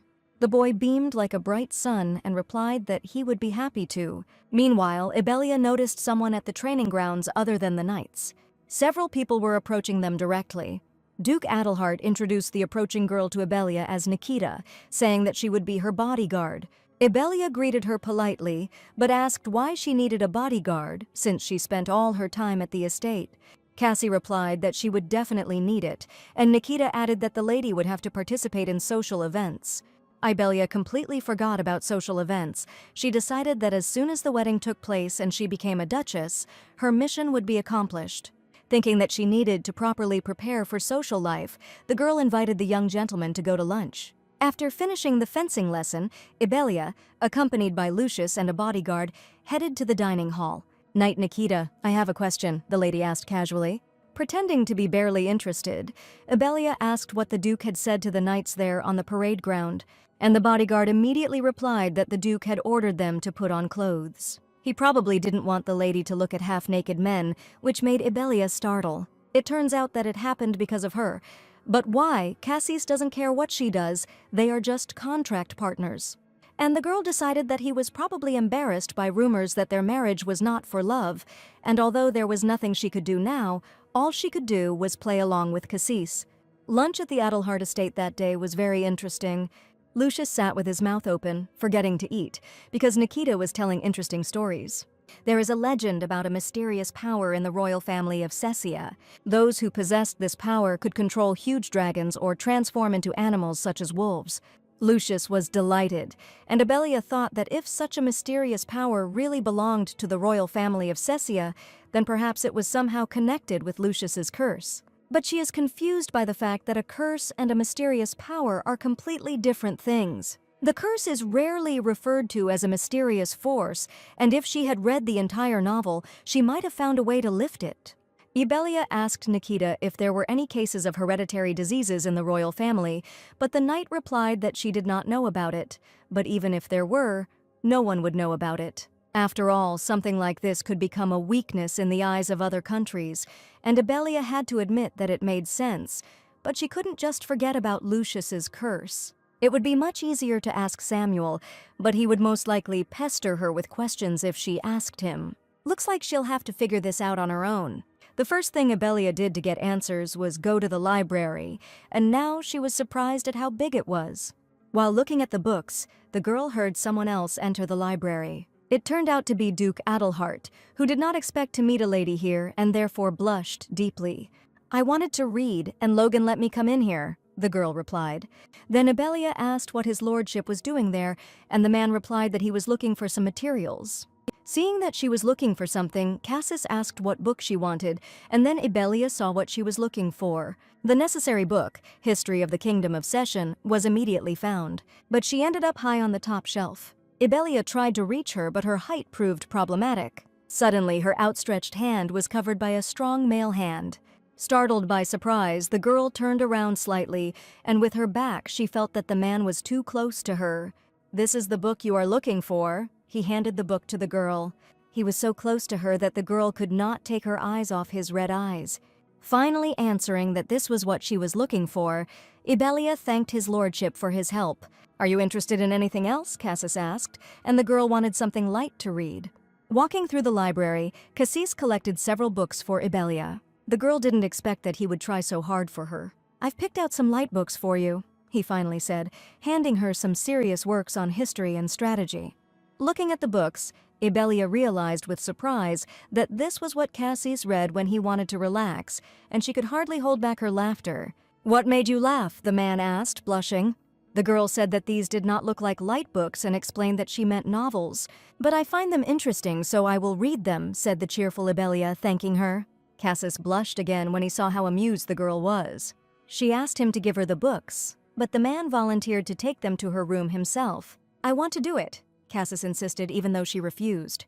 But she still couldn't refuse him and sincerely thanked him. The young people walked silently to the ladies' room and stopped near the door. As Cassis handed Abelia the books, his hand slid lightly over hers. Having finished his business, the man wished the lady good night, and the girl wished him the same. Abelia closed the door and leaned against it, clutching the books to her chest.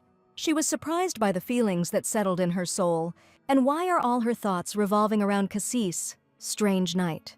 Since that day, Abelia has been searching for information about the Kingdom of Cesia. But it seems that even in the royal family, that story is just a legend. And although she spent a long time over the books, there were no results during all that time. Although during this time, Cassis received permission from the emperor for their marriage, so everything is not so bad. Speaking of marriage, Abelia remembered another important point. It seemed like it had been 2 weeks since Logan had told her about the wedding dress, so why hadn't they started making it yet? That's why, at the next tea party, when Cassis and Logan gathered, she asked the servant the question that interested her. "When Madame Olette arrives, I just wonder why nothing has been discussed about the wedding dress yet." Abelia felt awkward. It was so awkward that you would think she was looking forward to the dress. "Oh, excuse me, I forgot to tell you, you and the gentleman will visit Madame Olette's salon this weekend," the assistant answered, and the girl was surprised that they would go by themselves. Logan explained that these were Madame Olette's requirements, but if the lady was not satisfied, he could come up with something, but the girl then replied that everything was fine. And when Lady Barnane asked what about the gentleman, Logan turned to the Duke. Both the assistant and Abelia looked questioningly at Duke Adelhart. "The young gentleman was so happy about the trip to the sea last time. He will probably really enjoy a walk around the city," the girl said dreamily. But after these words, everyone present felt extremely awkward. and yet the Duke managed to express his consent they would take Lucius with them. Cassis ordered Logan to prepare everything for the trip, and Ibelia was very pleased.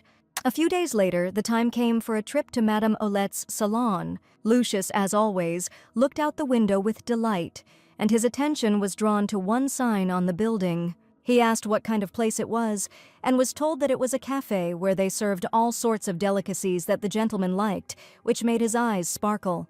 "Sir Logan, will we have time to stop by the cafe before we go to the salon?"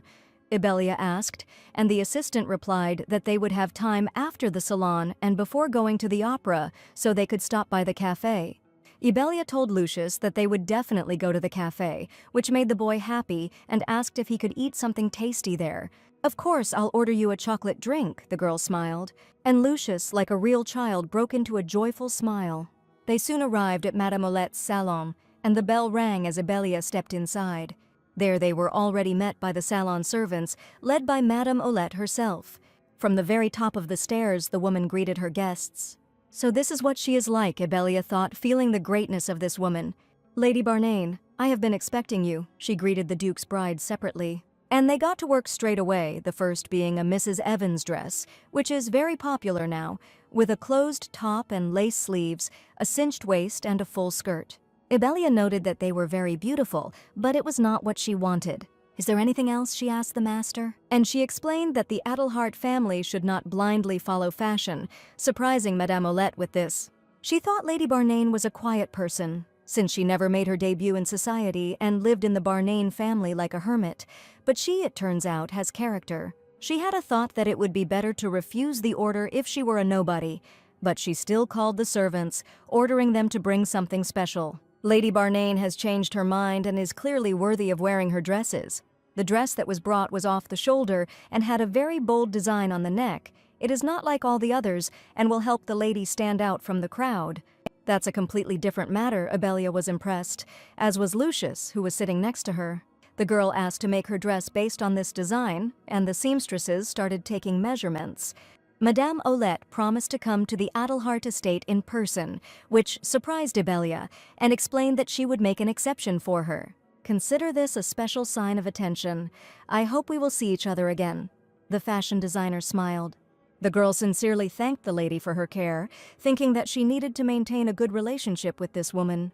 The bell rang again, signaling that the guests were leaving. "Well, let's go to the cafe," Ibelia announced, getting into the carriage. Soon they were already in the cafe they had passed earlier. The arriving guests were greeted with due respect.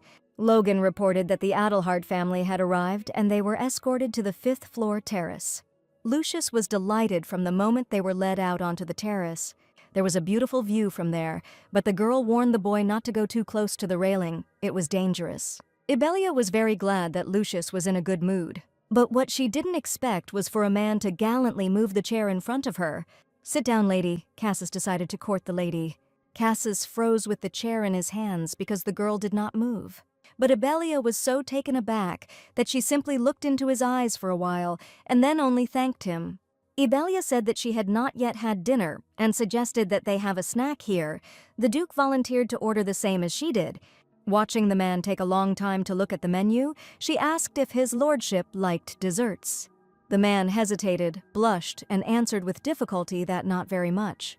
"So you don't love me," Ibelia clarified, and this time he remained silent, blushing even more. "Then I will order my choice." The girl began to be indignant, since his words contradicted his appearance. Having made up her mind, the girl rang the bell, calling the waiter. "We would like 1 set A and B, 1 teapot of cold and hot tea, and also a chocolate cocktail with ice and a chocolate cake," Ibelia ordered. Having placed an order, the girl put the menu on the table. She noticed that Lucius was still admiring the view from the terrace. At that moment, the boy looked so happy and calm, and this did not escape the girl's keen gaze. "Your Grace, perhaps we should go out more often with the young master," said Ibelia. She understands his concerns, but the young gentleman is already 7 years old and needs to interact with his peers. He hadn't had that opportunity before, but now Ibelia was here, and she could take him out into the world and help him find friends. In fact, the girl wasn't sure that she could handle it, but she didn't want Lucius to feel lonely. And this happened, especially on those days when his only friend, Arya, could not come to visit. and he looks forward to it every day and gets very upset when it doesn't happen. Ibelia thought that she would have to persuade the Duke for a long time, but he agreed very quickly. I agree, something is wrong. Cassis was surprised at the way the girl was looking at him. But she was just a little surprised, but even more impressed, and therefore thanked his lordship for his understanding. While they were talking, their order was already brought to them. As Ibelia began to eat, she thought that it was quite nice here, and that she should come here more often with Lucius, and that she should find out what Cassis liked. Meanwhile, the Duke was trying his best not to look at the chocolate cake that was tempting him. The cake seemed to be saying, "Eat me," through Cass's eyes. "Would you like some cake?" the girl asked, and although the man refused, she wondered if he had ever looked at her the way he looked at that cake. Lucius was bolder, and spearing a piece of cake with a fork, he handed it to the Duke. Cassis still hesitated and looked at the fork with suspicion. But finally he opened his mouth and put a piece of chocolate cake in it, and with barely concealed delight he chewed the dessert. Ibelia thought that he didn't order dessert because the previous Duke didn't allow him to have sweets. "We'd like another chocolate cake, please," she called to the waiter. When a new portion of cake was brought, the girl pushed it towards the Duke, inviting him to help himself. The man refused again, although his eyes were literally devouring him. Ibelia urged him to at least try. "Dukes can have chocolate cake too," she said, and with a smile she added that she was pleased to see him so happy and suggested that he not be shy. Once again struck down by her bright smile, the Duke blushed and then picked up his fork. Having eaten a piece of cake, Cassis felt an indescribable pleasure, which was immediately reflected on his stern face. "Dad, you're just like me," Lucius said cheerfully. "It seems that Cassis Adelhard also has his weaknesses," Ibelia said cheerfully. They returned home at sunset and were quite tired. Logan asked if the gentleman had enjoyed the opera, and the Duke replied that he had had a wonderful time, although Ibelia had slept through most of it. The carriage arrived at the Adelhard estate already in the dark. Cassis got out of the carriage carrying the sleeping Lucius in his arms. Ibelia was about to get out of the carriage on her own, but froze on the threshold. A strong male hand reached out to her, offering help. "Give me your hand." Cassis wanted to help the girl, despite the fact that he had a sleeping child in his arms. Ibelia stopped in surprise, not knowing what to do. Then she extended her hand in response with gratitude. The girl walked slowly from the carriage to the house. It was nice outside. There was an almost full moon in the sky, and she remembered that the full moon was coming soon, and Lucius always gets sick during the full moon, usually once every 3 or 4 months. In the past, everything was fine, and she hoped that this month, too, everything would go well. But contrary to her wishes, the full moon brought some problems, and young Master Lucius Adelhard became very ill. Ibelia wanted to look after the young master herself, but Cassis said that a nanny would take care of him. "No, I want to do it myself," the girl insisted. The Duke was amazed by the bride's selflessness, and he agreed, but asked that Lucius be changed by a nanny. Ibelia agreed, but wondered why the nanny had to change his clothes. Did the Duke really think it would be difficult for her? The boy groaned in his sleep, suffering from a high fever, while Ibelia wiped the sweat from his face. And in order to bring down the body temperature, the girl decided to wipe him completely. However, as soon as the girl reached for her clothes, her hand froze.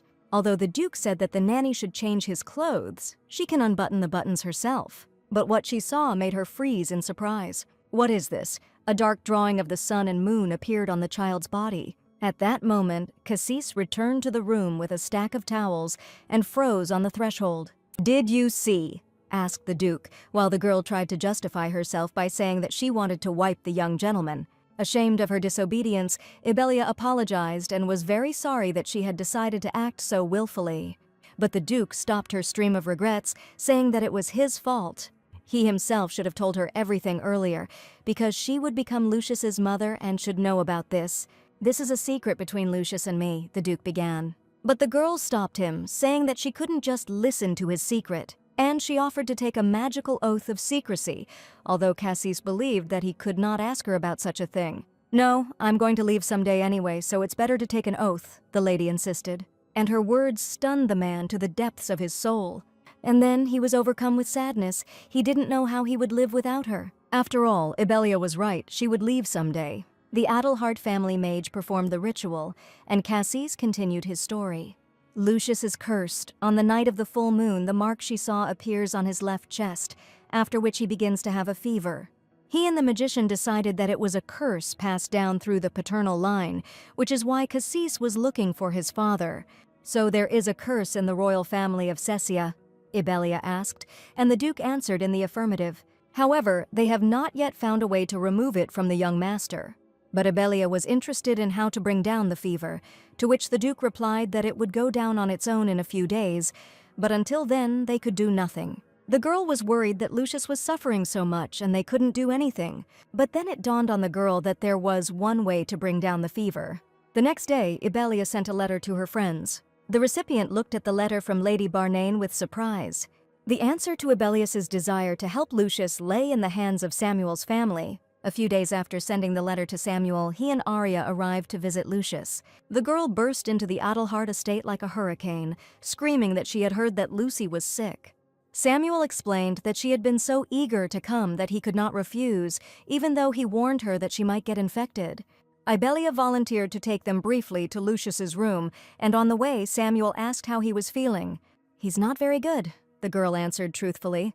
The boy opened his eyes with difficulty, hearing someone persistently calling his name. "Lucy, why are you sick?" Arya burst into tears.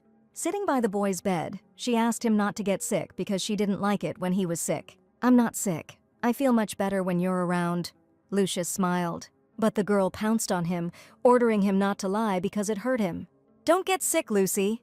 Arya took the boy's hand and pressed it to her chest. Several tears fell one after another onto the boy's tender skin and were then absorbed. And at that moment, a bright glow emanated from Lucius in waves. Ibelia and Lucius, who were standing nearby, looked at everything in shock. And Arya even stopped crying, and also looked at her hands in surprise. Ibelia was the first to come to her senses and hurried to check Lucius's temperature. She lightly touched the boy's forehead, expecting it to be hot. And to her surprise, she discovered that the fever had subsided and Lucius was completely healthy. Did Arya somehow lift the curse on Lucius? Seeing the light coming from Arya, the adults asked the high priest, who was brought in to heal Lucius, to examine her. "So, Your Eminence, what about Arya?" Samuel and Ibelia asked. The first thing the priest asked was whether Lady Arya often suffered from fever, and Samuel was shocked. How did he know this? The young man remembered all the moments when he worried about his younger sister. She felt better after they started giving her Talana flowers, but before she was often sick, she got sick every time she was worried or ran a lot. And although the girl was shown to other priests, they found nothing. Which is not surprising because Lady Arya has very strong divine power, the priest explained. Even stronger than many priests, which is why they simply could not feel her. People like her are usually chosen as saints. "You mean to say that Arya was sick because of her strong divine power?" the young man asked, and the priest replied that her body was not able to cope with such powerful energy. And when the elder brother asked what should be done so that she would not get sick, he answered that it would be best to send her to the temple so that she would learn to control her power. "No, I want Arya to live a normal life," Samuel said, and Ibelia partly understood why he decided so. The life of a saint is full of trials, and the Denoa family will be in the spotlight, all of which must happen when Arya comes of age. It seems she had a lot of involvement in the course of events in this story. In that case, the priest suggested visiting the estate of the Marquis of Denoa regularly, if Sir Samuel did not mind. "It would be a great honor for us," the young man replied, and the priest replied with a smile that he would let me know when he could come. A few days later, Cassis wanted to thank Samuel for curing Lucius. But Samuel sheepishly asked to allow Arya to be friends with Lucius, after which Cassis allowed the girl to stay at the estate for a few days. The children played quietly and talked in Lucius's room. Arya asked why Lady Eve lived here, surprising Lucius. Earlier, the girl also asked her brother to allow Lady Eve to live with them. But he said that she can only come to visit. Then why can she live with Lucius? "Because she will soon marry my father," the boy beamed. Arya then asked if this meant that his dad and Lady Eve loved each other, which greatly puzzled Lucius. "How can you not know? In fairy tales it is written that people only marry those they love." Arya was surprised. Lucius thought that she was certainly right. The princess and the prince fell in love, got married, and lived happily ever after. So Lady Eve and his father will be happy too. "Your Grace, did you have fun?" Ibelia asked as she put Lucius to bed that evening. She added that Lady Arya was sleeping now and he should sleep too. But the boy had a question for her, and the girl was ready to listen to it. "Do you love my father?" Lucius asked bluntly. Arya said that people only marry those they love, and that's how it's written in fairy tales too. And since Lady Eve and Dad are getting married, it can be assumed that they love each other. For the first second the girl froze. In general, the boy's words sounded logical. But the more she realized, the more she blushed. What can she do? She can't destroy the childish faith in Lucius's love. But she doesn't love Cassis. At least not in the way Lucius thinks. But Ibelia can't say that under any circumstances. Even if she was threatened with death, she would never be able to. The more the girl thought about it, the more she blushed. And the more Ibelia remained silent, the sadder Lucius became. "You don't love Dad?" he asked, almost crying. And the girl had to loudly answer that no, he loves her. But she immediately regretted her words, because the boy was already interested in how much. "As much as you love heaven and earth?" the child asked naively. The girl was touched by how happy he was and replied that yes, that much so. "But young master, let this be our secret," Ibelia asked. Lucius naively asked why it was necessary to keep this a secret, and the girl hesitated. Cassis won't believe it anyway, but she's still embarrassed, and what if he misunderstands her? "Because I'm ashamed," she finally answered. And the boy agreed. Let it be their secret, and they sealed the promise with their fingers. The next day, the young gentleman had a fencing lesson given by the Duke. The boy thought with a grin that Lady Eve loved her dad. This smile did not escape Cassis's notice. He asked his son why he was smiling. Maybe he didn't like the lesson. Lucius was afraid that his and Eve's secret was at risk, but he thought about something else. "And Dad, he also loves Lady Eve, but what if Dad doesn't love her?" The boy looked closely at his dad and decided to ask his question. "And you love Lady Eve?" Lucius stunned Cassis. The man was not going to answer this question, and even got a little angry, saying that such things cannot be asked, but the boy did not let him finish. "Lady Eve said she loved you." He instantly revealed the secret. Cassis froze, and since he was standing with his back turned, Lucius did not see that his father's face and ears had turned very red. That same evening, Ibelia read the young master a bedtime story. Lucius had been feeling happy all day, and even now he couldn't help but burst into laughter. "Something happened, young master. You look so happy," the girl asked. And the boy said contentedly that his father also loved Lady Eve. Ibelia was dumbfounded when she heard such words from Lucius. Papa and Lady Eve love each other. Lucius was happier than ever in his life. Soon, the boy fell asleep, tired from such an emotional day, and the lady quietly wished him good night.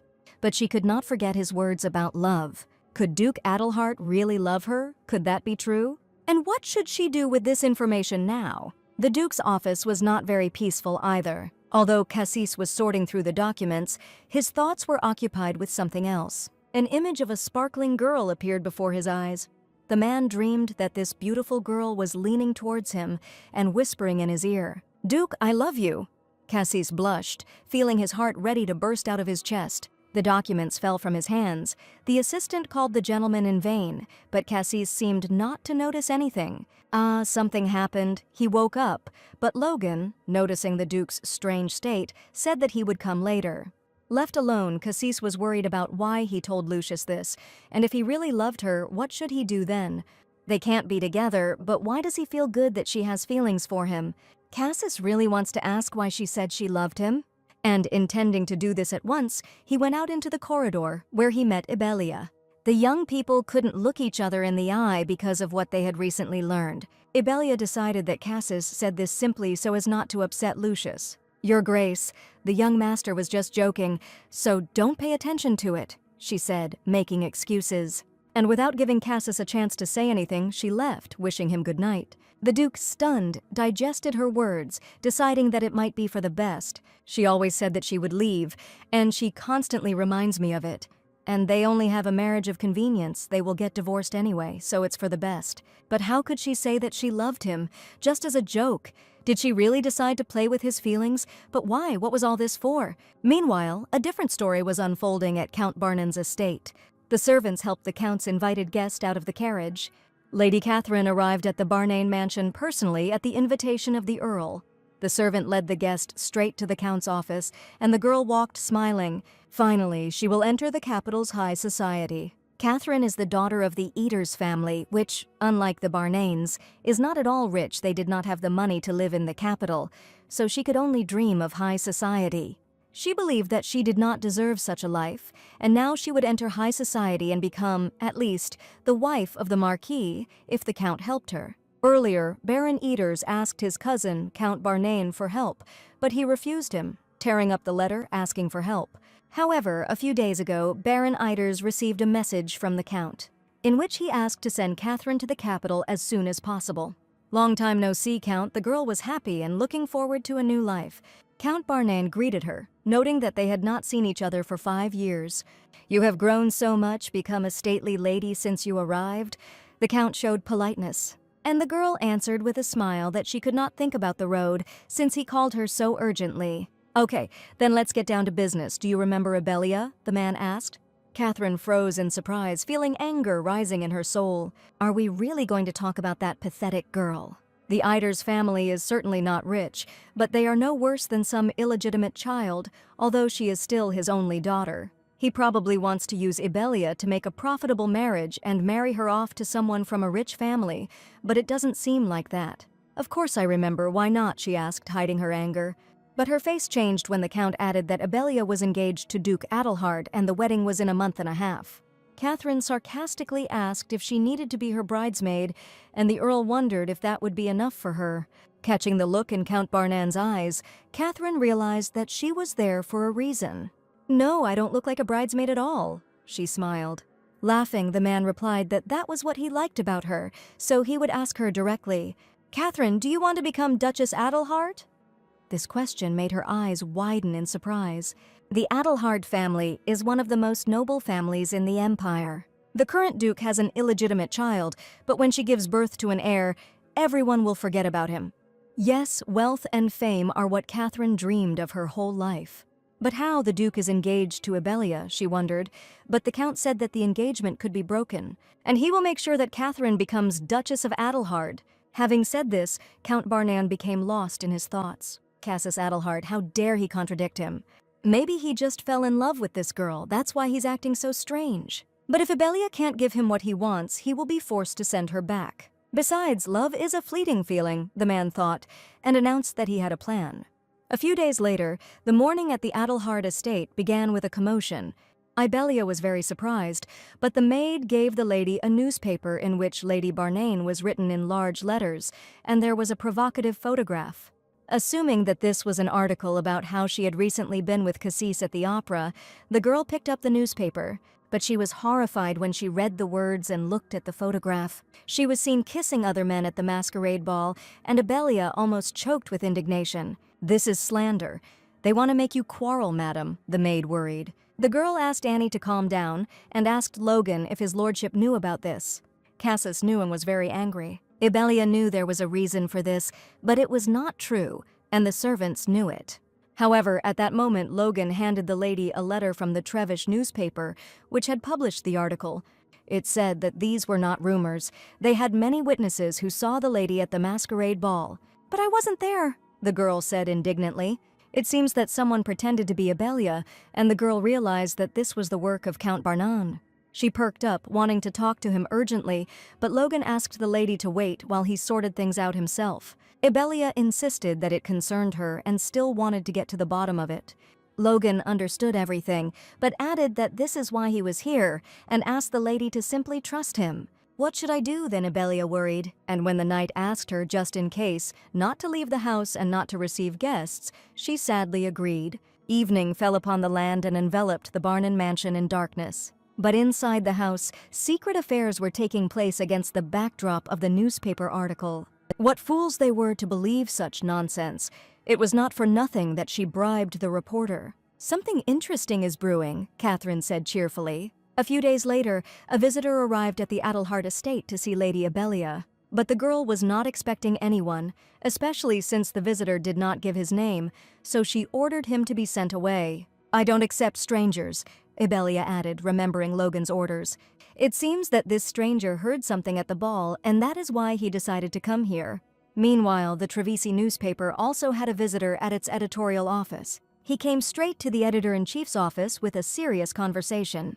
The uninvited visitor was so frightening that the editor-in-chief did not dare look at him, and this visitor was Duke Adelhard himself, and very displeased. "You know why I came," said Cassis, having previously refused tea. The editor suggested that it was because of today's article, and the Duke sternly asked since when newspapers had started spreading gossip. What gossip? We have evidence. The man was indignant. The Duke listened to him calmly, saying that it was unimportant, and the masquerade was only one of the reasons for his coming. Who came up with the idea of writing about this in the newspaper? The Duke's tone was so terrifying that the editor turned pale and began to shake slightly. But the man did not calm down, insisting that the girl in the photograph had pink hair, to which the Duke retorted that it could be dyed or a wig could be put on. And the editor hesitated because this really could have happened. Lady Barnane is under my protection at the Adelhart estate, and everyone at the estate can testify that she did not leave during the night, Cassis said. The Duke rose and promised that the newspaper would pay for such slander. Mr. Duke, have mercy, we will publish a refutation, I beg you. The editor was frightened. However, Duke Adelhart was very angry. Remember once and for all, no one dares to defame the name of Adelhart. The man's eyes flashed with anger. Meanwhile, Ibelia decided to speak with Count Barnane personally, and she arrived at the estate accompanied by Annie. The girl was very surprised when she met someone in the house. Long time no see, Ibelia, Catherine said mockingly. And when Ibelia called her by name, she became angry, saying that she should call her Lady Baroness Eaters. To which Ibelia herself noted that there was no need for formalities. They were still relatives. Catherine noted that she was right in some way, since Ibelia would soon become Duchess of Adelhart.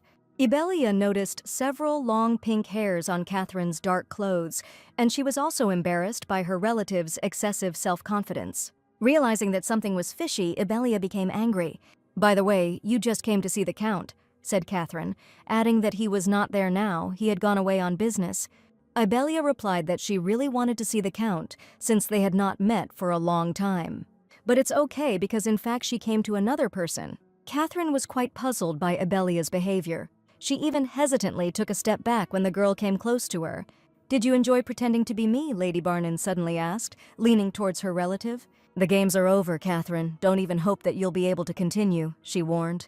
And she added that Catherine would not be able to get away with it. You're angry with me because of the scandal. Catherine pushed her away, screaming. But Ibelia laughed. What nonsense, she was not angry at all. Besides, she found all this funny. Keep pretending to be me as long as you can. Ibelia turned around. However, it was time for her to go, and Lady Barnane, taking Annie with her, left the mansion. Catherine remained standing there, filled with anger and hatred. Immediately after the Barnane mansion, Ibelia headed to the city on business. She looked into the tavern where Samuel was already waiting for her. Do you know why I came? The girl asked. And the young man answered in the affirmative, and noted that rumors were circulating throughout the empire. But I'm on the ladies' side. Samuel smiled, for which the girl thanked him. Getting down to business, the guild leader asked if she had come because of the impostor that had appeared, and Ibelia replied that she thought she knew who it was. So that's how it is, and who is it? The young man asked. The girl replied that it was Catherine Eaters, her relative, and that the Earl of Barnane must be behind her. What do I need to do? Samuel waited for instructions. Ibelia wanted to start by setting up a raid on her, to catch her, so to speak, with bait. Lady Barnane, are you sure she will come? Asked the young man standing next to the girl at the masquerade ball. The blonde, or rather Lady Ibelia in a different guise, replied that they had carefully prepared a trap in advance. This morning, those around were studying the new issue of the Trevishi newspaper with interest. Who is this girl claiming to be Ibelia Barnane? The headline asked. This morning, another publication published a statement from the Adelhart family. If Catherine sees him, she will try to hush up the scandal. So Ibelia asked Samuel to follow her and find out where she was going, and that place turned out to be a masquerade ball.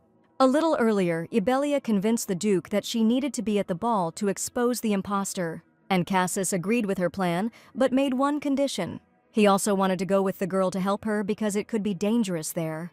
Surprised, Ibelia nevertheless thanked the Duke for his concern. And now at the ball she tried not to worry, because Cassis had given permission and everything was fine. I will wait until the girl with pink hair appears and you stay with the Duke, Samuel said.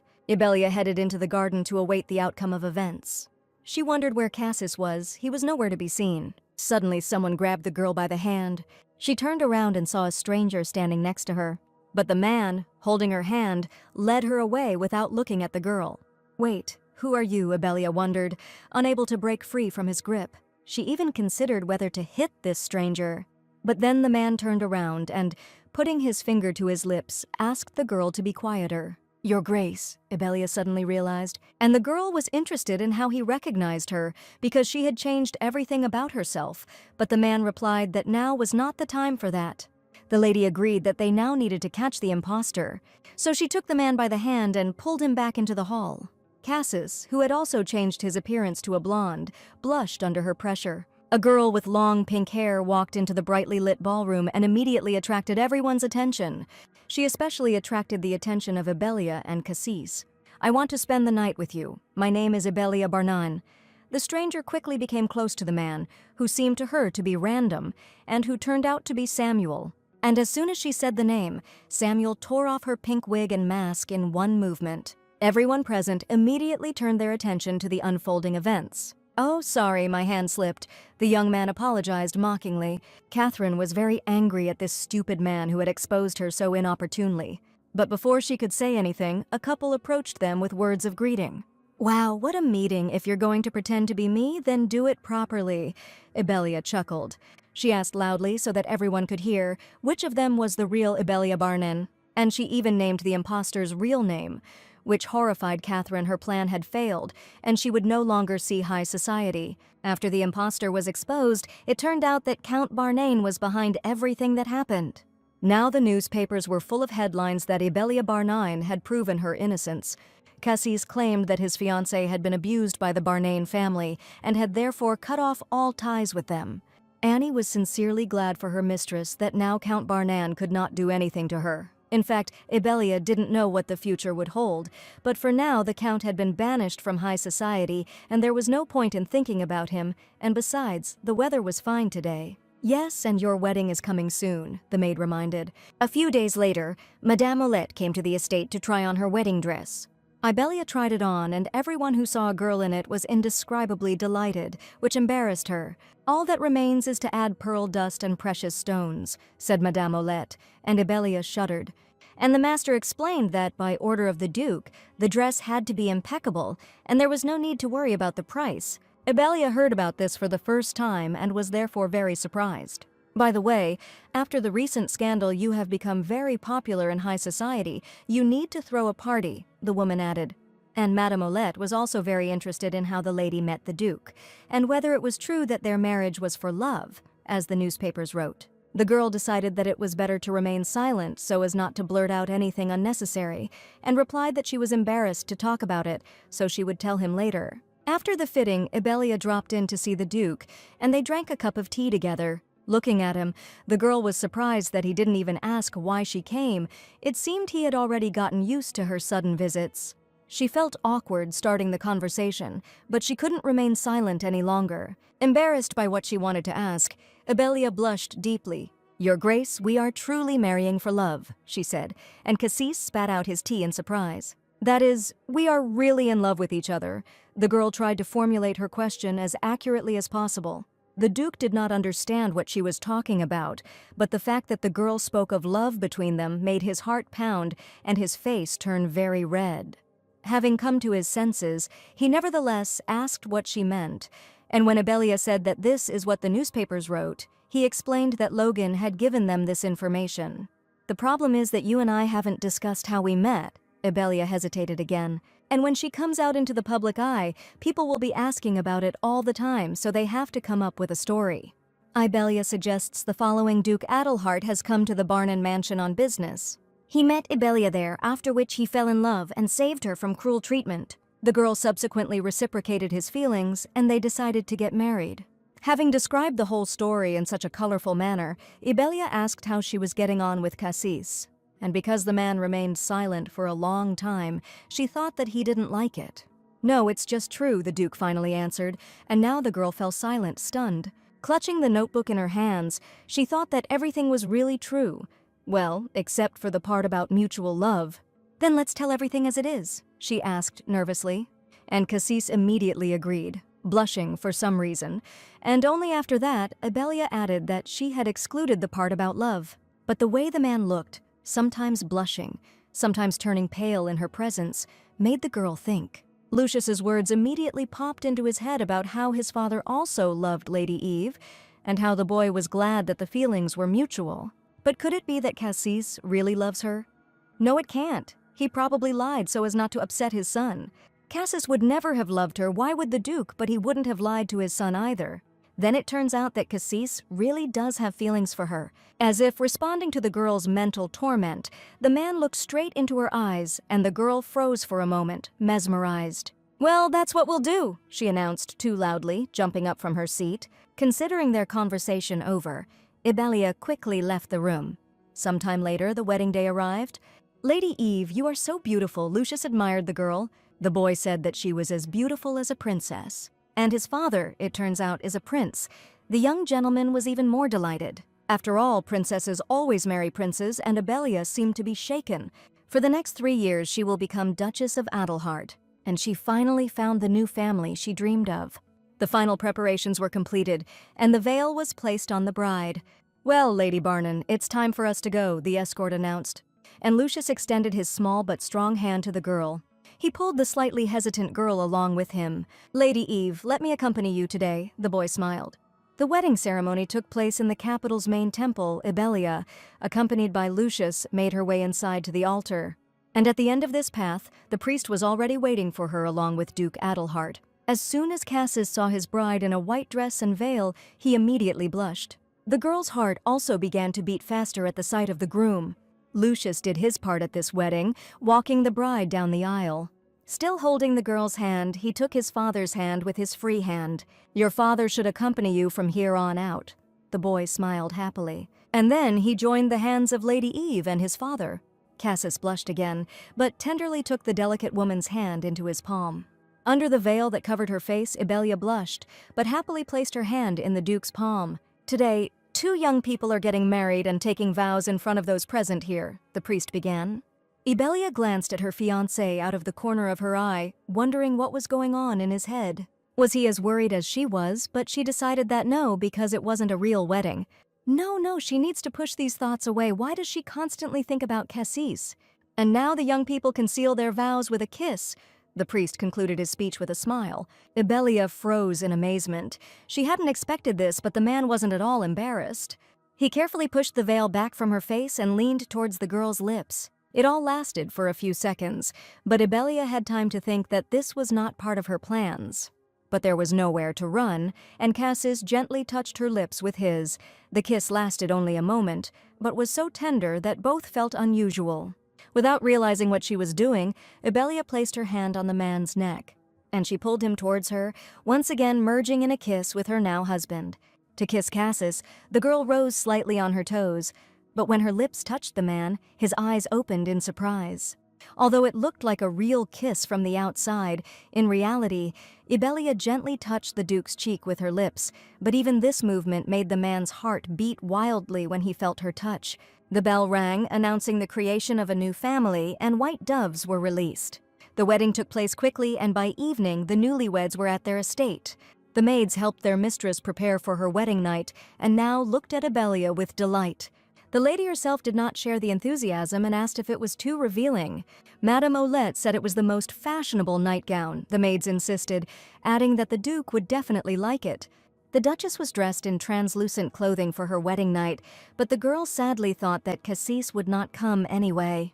The agitated maids wished their mistress good night and left the room. Ibelia was about to go to bed, thinking that the Duke would not come anyway. But then there was a knock at the door, and the girl thought without a second thought who it could be who came so late. But when the door opened and the visitor entered, Ibelia was incredibly surprised. "Your Grace, has something happened?" she asked, looking at his tomato-red face. Trying not to look at the girl, the man replied that Logan had told him to come, and the Duchess had understood everything. It would be strange if the newlyweds slept in different rooms on their wedding night. Cassis tried his best not to look at Ibelia, but his gaze still fell on the girl's revealing nightgown. And the Duke's face turned even redder, and a stifled groan escaped from his throat. "It's all the maids!" Ibelia screamed, realizing what he was looking at and trying to cover herself with her hands. However, Ibelia herself carefully examined the man, blushing deeply as well, because Cassis had an equally transparent outfit. Having decided that there was nothing to be done now and that they would have to spend the night in the same room, the girl invited him to come through. Cassis approached the chair and announced that he would spend the night in it. "You're probably tired too, let's go to bed." Ibelia said, causing him to turn around in surprise. But then she got scared, explaining that she was suggesting that he sleep on different sides of the bed. Cassis stubbornly refused, saying that everything was fine and he would sleep in the chair, which made the girl sad. No, everything is not all right, she took the Duke by the hand. How can she fall asleep knowing that he is not sleeping, although he is also very tired? Please lie down on the bed for me, Ibelia asked, squeezing his hand. The newlyweds lay down in Ibelia's large bed, but at opposite ends with their backs to each other. The girl thought that she had invited him in herself. She couldn't let him spend the night sitting. She felt some movement behind her and turned around in surprise, calling out to his lordship. "You will call me that forever. We are married." Cassis turned to face his wife, but the girl immediately asked what she should call him. "Cassis," she said his name for the first time and blushed with embarrassment, and she was afraid that she had done something wrong when the Duke stared at her in surprise. "No, that's right. I just haven't heard my name for a long time." The man laughed. Ibelia seemed to have seen Duke Adelhart laugh genuinely for the first time. Mother and Julia called him that, but they died long ago. So from then on he heard only your lordship and master, to forget the sound of his name. What could be sadder? She may not be his real wife, but at least for the duration of their contract, she can do this for him. "Then I can call you Ibelia," the man asked, surprising her. And even though this is not her real time, why is her heart beating like that? After thinking for a moment, she asked to be called simply Eve. At least the Duke and the young master can call her that. "Eve? Okay," Cassie agreed and blushed again. Deeply embarrassed, Ibelia turned away and quickly wished her husband good night. "Lady too, that is, Eve. Good night to you too," Cassie said with a smile. The clock struck 2 o'clock in the morning. Ibelia was fast asleep, but Cassis could not sleep. Lucius's words about Lady Eve loving her father kept running through her head. The man's head was filled with completely opposite thoughts. Ibelia previously said it was just a joke. Even though she told him it wasn't true, she might actually have feelings for him. Then perhaps his life will have meaning again. "You can cry if you want. No one had ever said such words to him before," she said with such a tender smile that she was his future wife. Her words made him want to protect her very much. She always smiles, even when she is feeling bad, and Cassis wishes that she could relax next to him, and now he is her husband. Meanwhile, at the Barnane mansion, things were not so rosy. "Catherine, you useless idiot," Count Barnane was angry. This girl, through her stupidity, turned the entire high society against the Barnane family. Yes, he failed to secure the Duke's support, but he will never allow Ibelia to live in peace. One bright sunny day, Duchess Adelhart was drinking tea in the garden.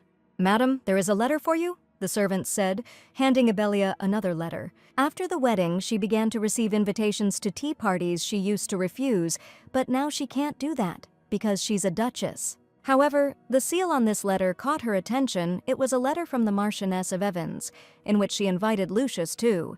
The Marchioness of Evans is an influential figure in high society, so it wouldn't hurt for them to befriend her. "Young master, would you like to come with me to tea?" Ibelia asked Lucius, adding that there would be many children his age there. But the girl was surprised that the boy hesitated, not rushing to answer with consent. "Aria is enough for me," Lucius replied, lowering his head in shame. Ibelia was touched by how cutely the boy blushed at the mention of his friend. It seemed like they were getting even closer, and the girl said that Lucius could refuse if he didn't want to. "But the more friends the better," she added, and the boy perked up. Lucius replied that it wasn't that he didn't want to, it was difficult for him, but he still agreed to go with Lady Eve. Wonderful, Ibelia was genuinely glad that he agreed. At the appointed time, the Duchess and Lucius arrived at the Evans estate. The first to emerge from the carriage was Ibelia, wearing a beautiful white and blue dress. "Be careful, young master," she helped the boy, dressed in a suit the same color as her dress, down. "Welcome, Duchess Adelhart, you are already expected," her servant greeted her. The guests were then led to the tea-drinking place in the garden, where a fully laid table was already set, and Ibelia was the last of the guests to arrive. As they approached Lucius, the other noble ladies looked at the newly minted duchess with interest.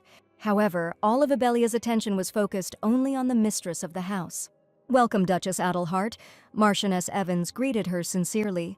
The girl, like Lucius, sincerely thanked them for the invitation, although the Marchioness considered it an honor for her that they decided to come. "My son Anthony was very much looking forward to meeting the young Duke," the Marchioness added, which made the boy feel embarrassed. The landlady said that the maid would take him to Anthony. "Then, Lady Eve, I will go," Lucius smiled. Ibelia was glad that Lucius was in a good mood and hoped that he would find many friends here. Lucius stood to the side while the other children played happily nearby. They didn't pay any attention to him, and Lucius himself, not used to communicating with his peers, was very shy. Maybe they were avoiding him because he was a bastard, the boy thought. But then someone greeted him. "Hello, what is your name?"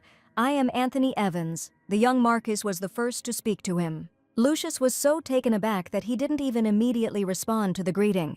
"I'm Lucius, just call me Lucy," he answered quickly. "Hey, Anthony, what are you doing there? Let's go play hide and seek." The third boy intervened in their conversation, and Anthony immediately invited Lucy to play with them, but he was scared. After all, as he thought, the other children hated him. It was clear from their sidelong glances. The third boy, Thomas, asked with displeasure why Anthony had called him. "I don't want to be friends with him. Bastards are disgusting," Thomas said, and Lucius was overcome with anger, and in a changed voice he asked again what he had said. "I said you were a bastard, and yes, your fake mother was also a bastard," added the evil boy. "You and that pathetic duchess are a perfect couple," the child repeated the words of the adults. Lucius couldn't take it anymore, and unable to restrain himself, he attacked Thomas with his fists. Meanwhile, the ladies were discussing the story of the Duke and Duchess's meeting over tea. It was so romantic. One of the ladies was especially delighted, but Ibelia immediately sensed the falseness in her words. "Well, the Duke is raising an illegitimate child, so this is not surprising," the woman said in all seriousness, and Ibelia became wary. Did she just mean that since Cassis was raising a bastard, it was no wonder that he fell in love with an illegitimate girl? Ibelia could barely contain the anger and indignation that was bursting out. She doesn't care what she says about her, but she won't let her insult Lucius. "Madam, the words you said earlier," began Duchess Adelhart, but she was interrupted by a child's shrill cry, and all the ladies instantly turned around. "Oh my God, son, what happened?" The same lady was rushing towards her son, who was sitting on the ground. Ibelia also approached the children and called Lucius. Thomas threw himself into his mother's arms with a heart-rending cry, and the woman tried to find out what had happened. "Lucius, hit me." The boy turned around, accusingly pointing his finger at the young Duke.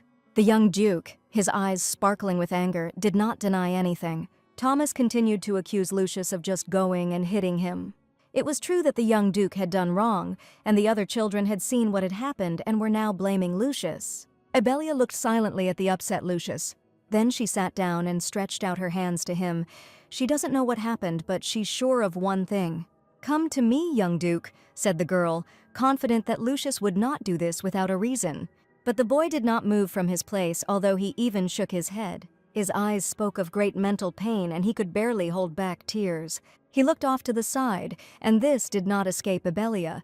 She also turned in the direction Lucius was looking. "Mom, he hit me," Thomas cried in his mother's tender embrace. Ibelia immediately understood what Lucius was thinking about. She called the boy by name, knowing full well that he wanted maternal warmth.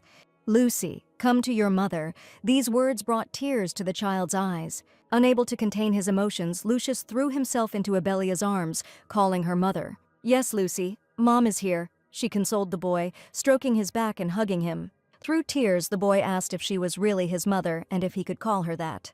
"Of course," Ibelia answered. She wanted to become his mother from the very beginning. She only regrets that she was so late with this. When the boy calmed down a little, the girl asked him to tell her what happened. "Thomas said that my mother and I were bastards and that Lady Eve was not my mother at all," Lucius replied. Thomas's mother, hearing this, asked her son in fear if he had really said that, but the boy was surprised, because it was true. "Countess?" Ibelia approached them, and her voice did not bode well. The woman tried to say that the Duchess had misunderstood, but the girl interrupted her. "The Adelhart family will never forget what happened today," the Duchess warned. The Countess was seriously frightened and tried to assure her that the Duchess was too frightened and that this was just childish pranks, but Ibelia asked her a question. Ibelia sincerely believed that children were a reflection of their parents, and Thomas would not have said such a thing without permission. "Can you swear to God and say in front of everyone that you never said anything like that about Lucius or her in front of Thomas?" Ibelia asked bluntly. "Forgive me, Duchess. I have raised my son poorly. Please forgive him," the Countess begged. But Ibelia repeated what she had said earlier. The Adelhart family would never forget it. After everything had calmed down, the ladies went home to their estates, and Madame Evans asked them and Lucy to stay with her for a little while longer. Anthony was very eager to play with the young Duke, and Madame herself wanted to heal Lucy's wounds as an apology. Ibelia saw no reason to refuse, since she herself wanted to get to know Madame Evans better. Anthony is a good and kind boy, and Madame Evans also turned out to be a very pleasant woman. Even though they had only spent a few hours together, she could already say with confidence that they would become friends. They returned home when it was already completely dark. Ibelia lay down on the bed with a feeling of great tiredness. Something like this would probably happen all the time when she went out into the world. Suddenly there was a knock at the door and the girl allowed entry. It was Cassius Adelhard himself, slightly flushed. They decided that they would sleep in the same room 3 times a week and did it because of the rumors. Nothing has changed since they started sleeping in the same room. They don't even really talk. Although no, something did change. Gradually she got used to Cassis's presence. Sitting down on the bed, the Duke asked what had happened that afternoon, but the girl replied that nothing special. She somehow did not want to disturb him. But Cassis covered the girl's hand with his own and leaned over, looking into her face. "Why are you looking at me like that?" Ibelia was embarrassed. After examining her carefully, Cassis added that she looked upset. The girl was very surprised by the man's attentiveness and insight. She eventually told Cassis what had happened at the Evans estate, and also that she felt uneasy because she blurted out of anger that the Adelharts would not forget this, which surprised Cassis. She didn't know if she had the right to say such a thing. "I'm not the real Duchess Adelhart after all," Ibelia explained, and these words upset the man a little. Ibelia continued to say that she had no right to speak on behalf of the family. But Cassis interrupted her, saying that everything was wrong, forcing the girl to look at himself. "Eve, you have the right to speak on behalf of the Adelharts," the Duke explained. "After all, her name is Ibelia Adelhart, and that speaks for itself." Then the tone of his voice changed, Cassis adding that those people were most likely discussing more than just Lucius. "Eve, tell me, are you okay?" Cassis